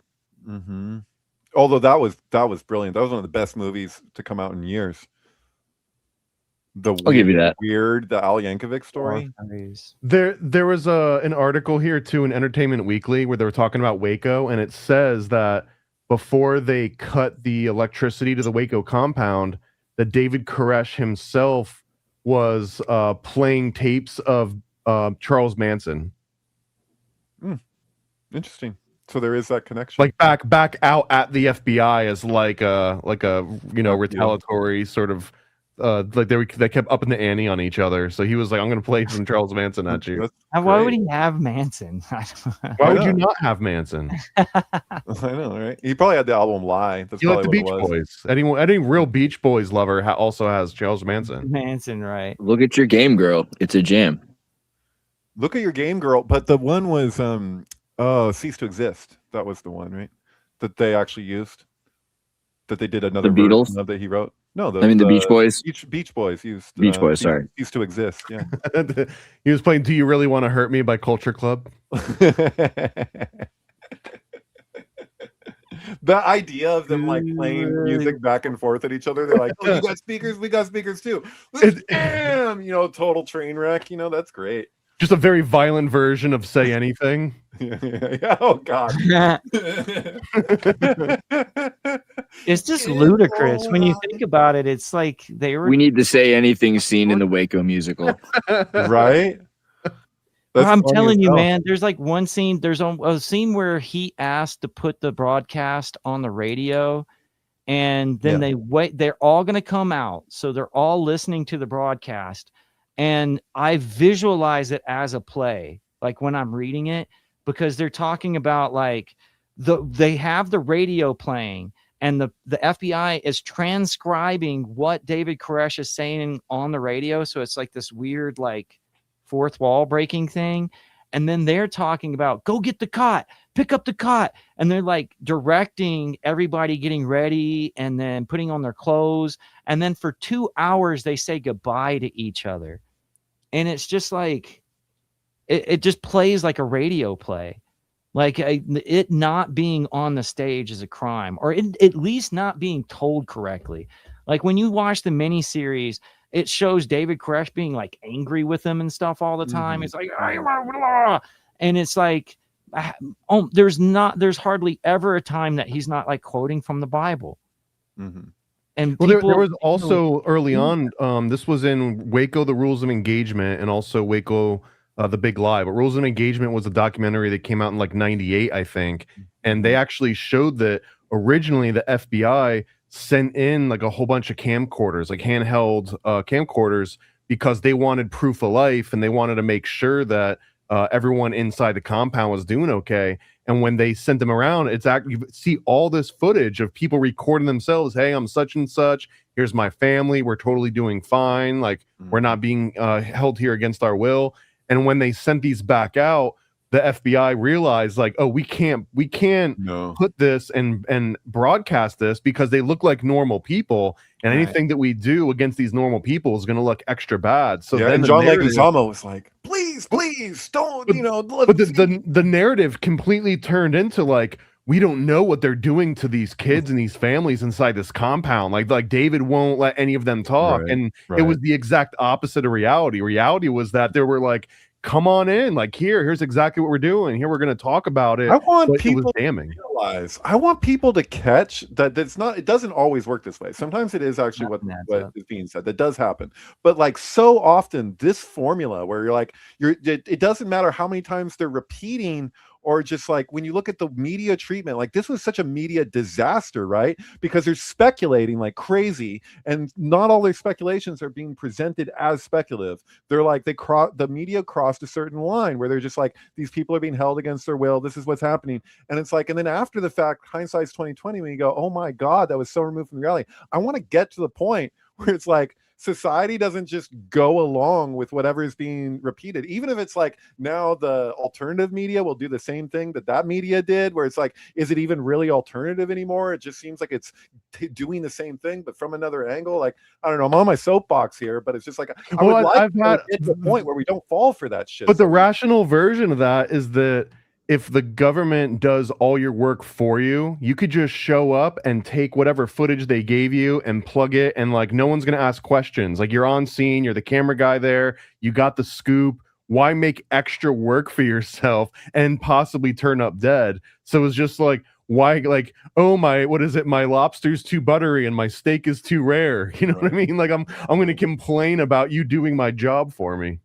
Right. Somebody totally. I mean, Ziggurats in the comments says, good comment. He says, why do we trust the Bible any more than the media of today? Well, for one thing, at least with the Bible, you have this is poetry. This is kind of like a mythological representation of something that happened. That's not that is a very different way of communicating. First of all, every verse for the most part is musical, so we're looking at these poetic songs or whatever. Like, we shouldn't be treating the Bible as in the same way that we're treating the media, because they're two radically different things, right?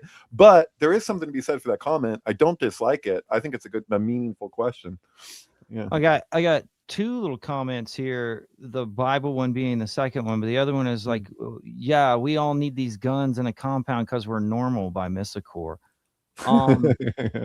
Yeah, just to clarify, this doesn't like defend the fact that they had guns, but the guns turned out to be what was basically supporting them. They were buying, there was a member of them who believed in the SEALs that was a gun dealer, like legally, and they were using the changing laws of the guns that were happening recently to buy the guns while they were cheap and to sell them at a higher bid, because at that time period with Clinton, there was a lot of gun changes. It was Anyways, also Texas, dude. Like, But also, dude, also they on were that feeding same everybody point, with the guns. on that same point, they were doing the exact same thing that like a Dick's Sporting Goods store was doing. Right? But no one It's runs true. up on Dick's Sporting Goods like, why are you stockpiling weapons of destruction? They just call it their sporting department. I never Right. thought about it, but Dick's Sporting Good would make the perfect cult, right? Because it would be like, It is, isn't it? It is a cult, though.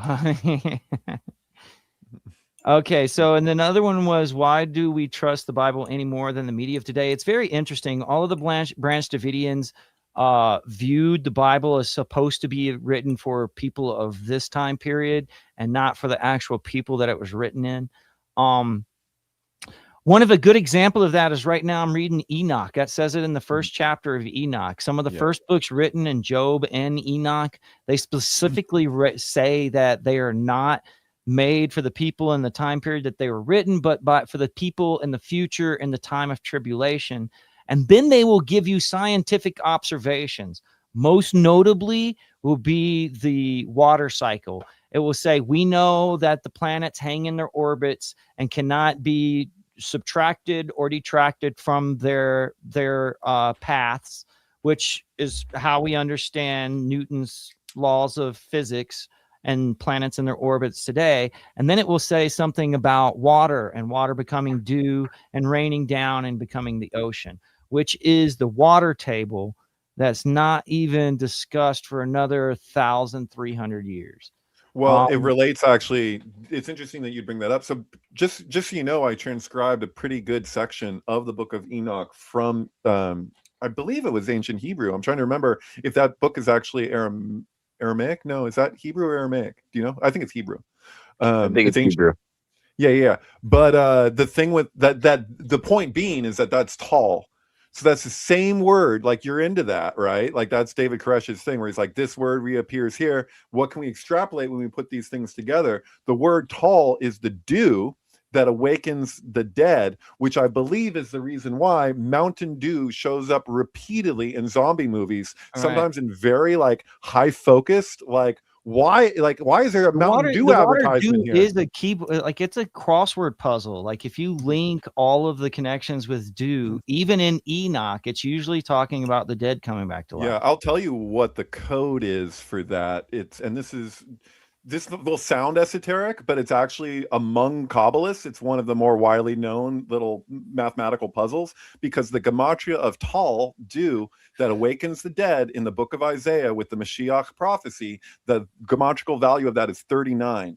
39 is the gematria of Yud He Vav if you spell it out using Aleph. So if you spell out Vav, you say Vav, Aleph, Vav, like the sound of the word. So if you spell out Tetragrammaton and you leave out that final He, which represents Malkut or Shekinah, right? It's the daughter of God. It's a family, right? So if she's separated because they're in exile, right, then we have these three letters. So this is the Tal. So what is it? If you add the final hey, it's 5, right? So in this case, it would actually be 6 because you add an Aleph, because you're spelling it out with Aleph. And then that equals 45, which is the gematria of Adam, male and female, humanity, right? So it's like humanity isn't fulfilled until this final hey is attached to the rest of the word. So the prophecy is that this aspect in ourselves that speaks to Shekinah, the dwelling place of God, until it's reunited with its masculine counterpart, because they're saying that we have this lack of receptivity in the strain that comes about with the fall, because the klipot strain the emanated flow, the shefa, further and further until the whole thing is like basically like a levee breaking. So like that you have something that's been dammed up, this energy has been dammed up, and at some point they can predict that it will explode. So that is like, it's basically saying that if it's the value of ignorance is such that our own ignorance adds to the explosive nature of the transformation. You make it sound like an orgasm. It is. Water It is table described like as that. an orgasm, and it's also described as a birthing process. The water table is not the water table is not observed by science as a scientific observation until the 1300s. Most of us are I'm not saying that that's used as an actual allegory. What they actually call it is a wine funnel. So they say the wine funnel gets tighter and tighter over time to the point that there's hardly any wine dripping out of the thing. And at a certain point, that breaks free. And so that's a prophecy. That's a Kabbalistic prophecy. There's not much Kabbalistic prophecy. The Zohar has only 2 sections that are actually prophetic. The first one reads like propaganda, and it's kind of weird. And I think that that's the one people are actually given, like the Wachowskis probably were privy I'm to pretty that. sure water tables were talked about. I mean, there's in ancient Kemet, they have water tables, and you have the Nilometer and everything. So I think the water tables were a bit more. It wasn't just like Europeans in the 1300s came up with water tables, Well, I was using that allegory myself. I haven't like seen that allegory used. that they knew something that they weren't supposed to know. You get what I'm saying? Like, it's anachronistic, but we don't know for sure about the water table. I was just choosing that allegory myself. The allegory that I've seen is actually something that's relatable to that, but not that itself. It's not an actual uses water. it's true. Like the word "do," that's the whole thing. Is like, okay, so the perception of most scholars, as far as the Bible is concerned, is that they are all written by different people at different time periods, and that those things that they wrote should reflect the time periods of which they were in. But what is being said by David Koresh is that in the same way that Philip K. Dick saw that, God had written some of his books, other people are writing on behalf as God or later become God, so to speak. If you read the book of Enoch, a unification theory of that the words at the beginning of the book mean the same thing at the end of the book. So when you see the word "do," like you're supposed to look at the context of what they are shown in, but that's like impossible because that means that like there's some sort of technology involved in the writing of the book. And what a lot of this kind of hints at is like me and Bill's discussion about Gandahar, like that Lightyear movie that came out in the 80s, where the people in the future basically populate the past. And so there's like a time loop. And that movie's true. But this is weird though, because this is a different though, because we say you're using words like this is a David Koresh issue, right? Using like his thing with Lawnmower Man, like you're using words like technology but what I would argue is that if we're saying that this is actually a prophetic text, especially if you're talking about the book of Enoch or the book of Revelation, which seems to be playing off of the book of Enoch pretty directly. Like whoever it was that really wrote the book of Revelation, if it was John or whoever, like it seems like they're taking from this text and representing it with a new angle to the puzzle, which is kind of unique. Like it feels too unique for it to just be a coincidence, although it could be. I say just a coincidence as though that downplays it because I said but it could just, it could be synchronistic. So and there's a profundity there. Like you're saying, is it a technology? Maybe we are the technology. Maybe it's Orga and not Mecca, but we're treating it that these things aren't possible except through Mecca, which is a replication of what we already are. There are two different things, right? Like there's the architecture and then there's the spirit, and they're competing. And that's what Echo the Dolphin's about and what Gandahar is about. They're both about the same thing called Echo, like for Echo ECC. Yeah. I've seen. I don't know how involved. I haven't looked at all the specifics, but apparently there's some new underground film that's like not being advertised greatly, but they're doing screenings of it, and it's called Echo. And I saw that Jodorowsky is involved. I don't know his full involvement, but I thought of you, Andreas. I was like, "Are you up on that?" Yeah, it's about Narcissus and Echo, but I haven't seen it yet.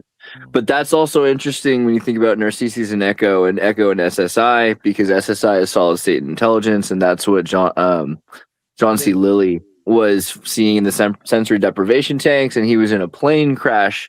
Actually, the plane didn't completely crash, but another plane ahead of him, he took like ketamine and was doing something, to disassociate on the plane, and he was talking to Earth Coincidence Control Office, Echo, and all of a sudden the signal got hijacked by SSI, and he became aware of SSI, and SSI said it was going to, just like it's trying to replace all life on Earth, and so Echo jammed back in and jammed the radio sensors, so the plane landed in a different airport, but the LAX another tower went out, and another plane crashed into the LAX tower.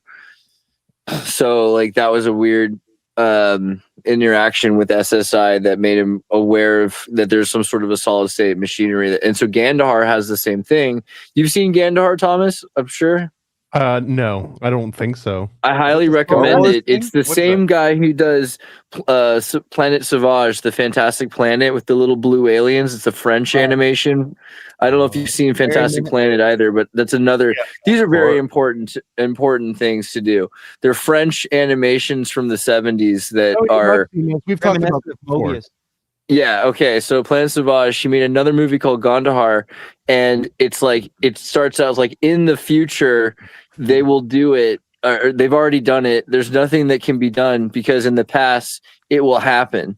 Basically, it's some kind of a non-linear line like that. It's a loop. Because It's time there's loop. a singularity that has achieved singularity outside of time, and they've evolved into this bioorganic technogyneist world where babies are born out of plants that suckle them, and everybody lives in perfect peace.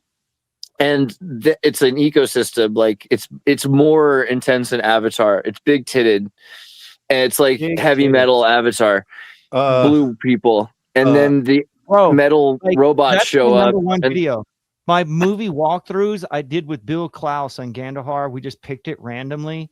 And that thing's got like more people watch that from front to back than anything else. But basically, it's because we're always talking about Philip K. Dick.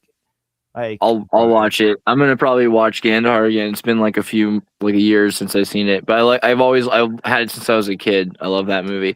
And it's not just because it's big titted, but there's these robots that show up. And the robots are from the past that are from the future, and they're trying to be the origin for all existence. Because if they get back far enough, then everything will evolve out of their society, basically.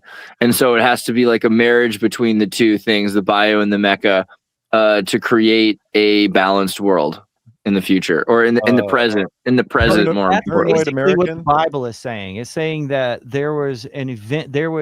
The end event was already foretold in the beginning of the process of what judgment of earth is, so to speak. There was a request in the comments from RGZ, where did he go, Mac, for Thomas to share a story about how he got into Disneyland. What's happening? Do you know what is this? Tell a story about how you made it into Disneyland. Made it in Disneyland. What is that? I don't know what story he's referring to. I've been sitting here like, what is he talking about? You don't know what he's referring to? I don't think so. No, well, it was Disney World that I worked at, not Disneyland. Oh, well, I don't know if there's really a story. I mean, did you ever go in the underground of Disney World? I did, yeah. No, I went into the underground tunnels in the Magic Kingdom. Yeah. There was, I didn't see any like babies being slaughtered or weird magic rituals. It's just.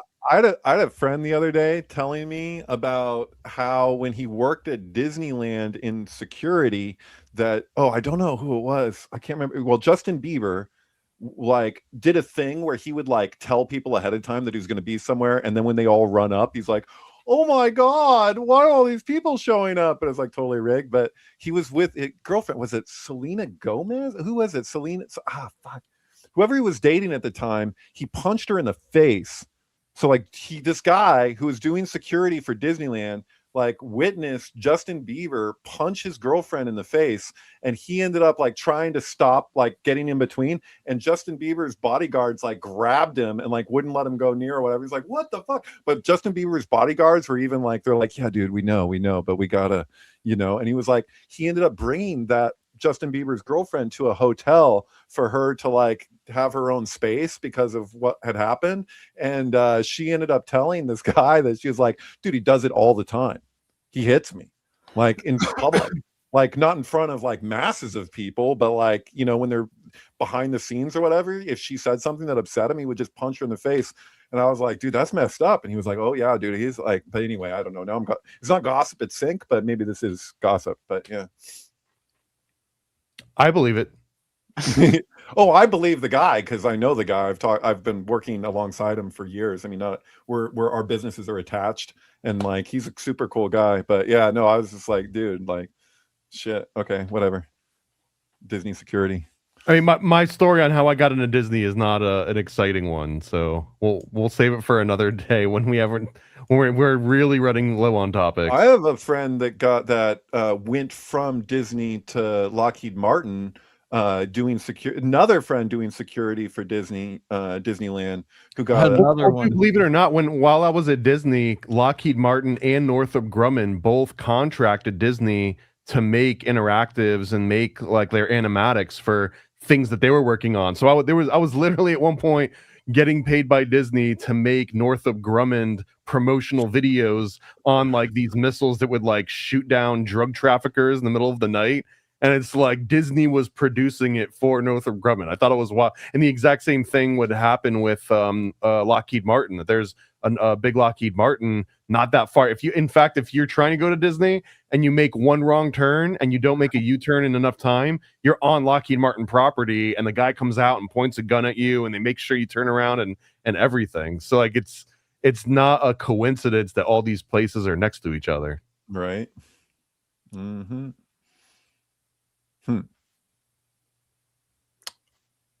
Where are we at now?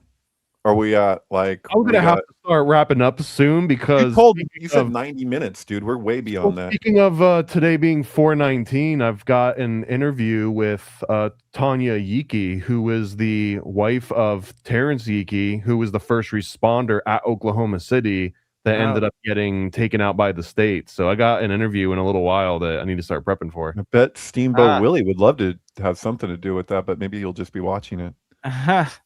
Steamboat Willie's been on the microphone for way too long today, yo. I disagree. I think that you should be doing like a full-on like Red Bar style thing where you just. Oh, that's basically what I had to get the okay from these people today. That's basically what I was presenting is that, hey, they need to put the recordings and stuff on YouTube, but they want to do it through me, so to speak. So you guys are going to have to back me up and like be interested in this shit.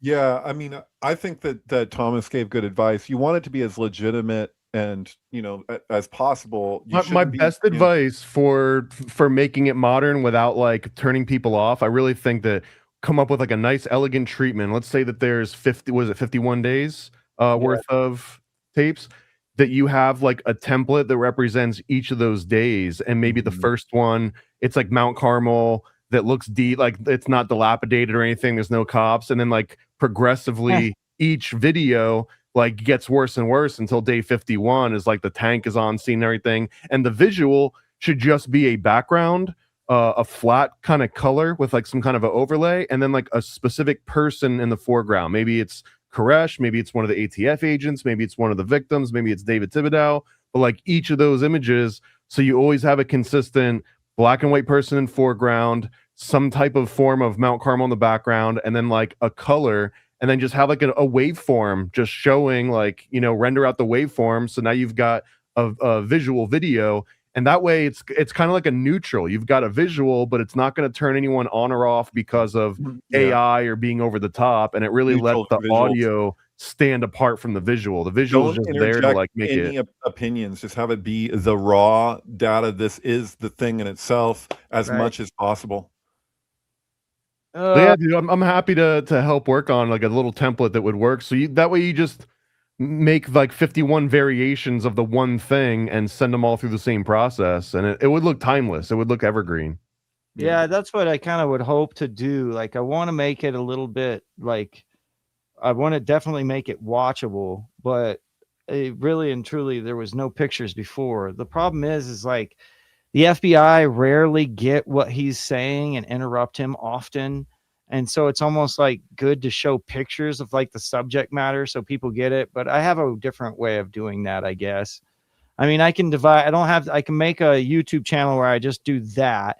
And then on my own stuff, I can talk about it or whatever. But just keep it to what we have is what we're giving people, I guess. Anyways, I'm tired, guys. I love you all. Oh, this is the part where Andreas usually starts pulling stuff up, but maybe I'll do that. Yeah. You're the freaking host. I was. Okay. You said you wanted to host it. I was like, all right, let's I see didn't it. say that. Call it, bro. Time of death, We bro. weren't hearing from you, dog, or at least I wasn't. Where are you? Are you in Chicago, or do you want us to know, Carmen, San Diego? Where in the world is Andreas Xirtus? Yeah, where does the CIA have you stationed this Wouldn't month? you like to know? Right. Oh, Friggin' cock. look at how he just like had the mic crossed out, came in just to say that, and then immediately like muted it again. Oh, class. What's the freaking the Xirtus? I mean, you got so many websites. Oh, and Mike MK Ultrasound 732. 723. It's a holiday. I always get that wrong. All right. Keep talking amongst yourselves while I figure out what buttons to press.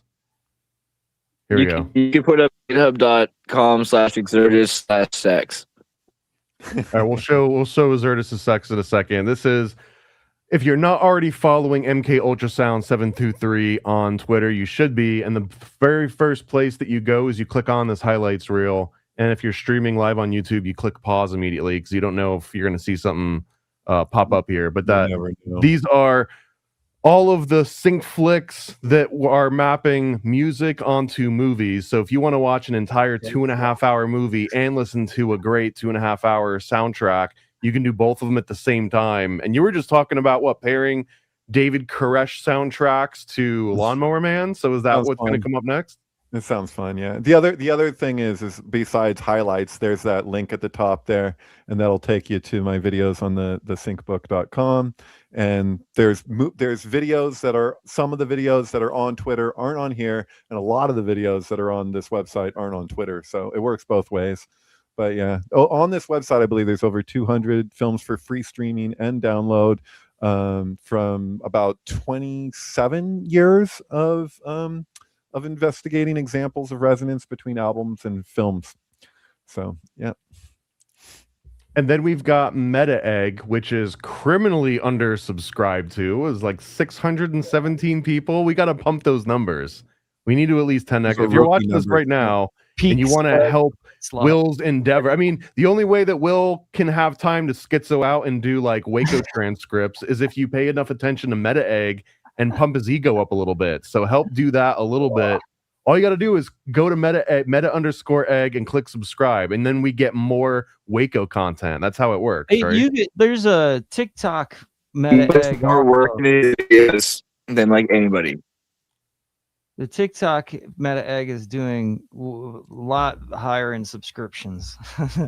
Well, we're going to show this one then, because this is the one that needs help, and we're not here to support China in any way. Oh, my bad. China, but maybe he's a little like he's aimed at the youth demographic better, you know. Do you have? I don't want to just Google Xirtus sex online live just because that might pull up some recent searches I've been doing that I don't want people to know about. So I do have Xirtus.com, which I assume should link to all your projects, but it probably doesn't yet. I didn't have the GitHub added yet. Look at these clothes though. If you need a Xirtus onesie, this is probably the best one that you can get. That's a onesie? It's pretty sweet. Oh, because you get the well, there's pants too. Is that that's a rune, huh? Is that for Christianity or is that for the Midsommar? And was this you, Xirtus, that was modeling these pants off? Wouldn't you like to know? There's athletic gear, there's yoga mats, there's regular sweatpants, which are baggier. There's all kinds of stuff. Cool. And the best one out of all of these by far is at paranoidamerican.com. And right now I've literally got a little plastic box in the other room that's got like 5 or 6 more of these samplers. Grab them while you can. It's $20 shipped. You get 3 different comics. You get a little calendar that I've got right here, a little daily planner. Look at that. There's the MK Ultra pamphlet. It comes with an Alex Jones trading card and a McDrenachrome sticker. It comes with a whole bunch of cool stuff. Look, everyone here, I think, has got some of this merch. David, no, I'm just kidding. But if you want to grab a piece of history, are we all going to do it? I mean, I think it's in the living room, but yeah, I got. All right. Well, we all have it. We've all got the merch. So if you want the merch too, you should Got the grab a merch. pack of these. Put your merch away. I mean, I got stickers of yours on my computer in front of me. I really like this one. The one that I need another one of is the Paranoid American sticker that looks like Unsolved Mysteries, but that one's getting kind of like affected with wear over here. And then the other one, I know now that I know what ones people like the most, I need to get like the bomb-proof stickers that's for like all my- of those. that's So you like can my put it on anything. favorite. And Would then you the say other that side they of my computer, I have the lady with the Masonic brick lane tool where she's like licking it and she's wearing the apron. Oh, Yeah, the worshipful master sticker. Can I do this? I don't think I can. I don't think I have enough light. No, sorry. I'm unable to show you. But it's here. It's cool. It's a cool sticker. If you get the stickers from Thomas, those are yeah. There's a bunch of stickers that you gave me that have warning on them, like birds aren't real. You're being recorded. The one where you burn. So You know the what I'm bird one doesn't fit in all the envelopes, so those ones only go in when someone gets like a full comic. I'll throw one of those in. But that's definitely my favorite by far. Is the birds aren't real sticker. really. Yeah, I got them like posted all over the warehouse in places that look like they're real warning stickers. If there's anyone out there that you're by a high traffic area, that if you were to put a stack of these like Illuminati pamphlets, and you know for a fact people would grab, like if you work at an airport, if you work at like a public school, if you work at a library, just hit me up. Let me know where you're at, and I'll send you like a little package of them so that we can help spread some more propaganda. Because I love you guys. Good idea. All right. Well, until then, happy Patriot Day. Go make the world a little bit different. Maybe don't do it on the April 19th. Usually that's like a bad trend, but maybe do something cool tomorrow. Go for a bike ride, you know? Go- Make it go- interesting. Go you know? go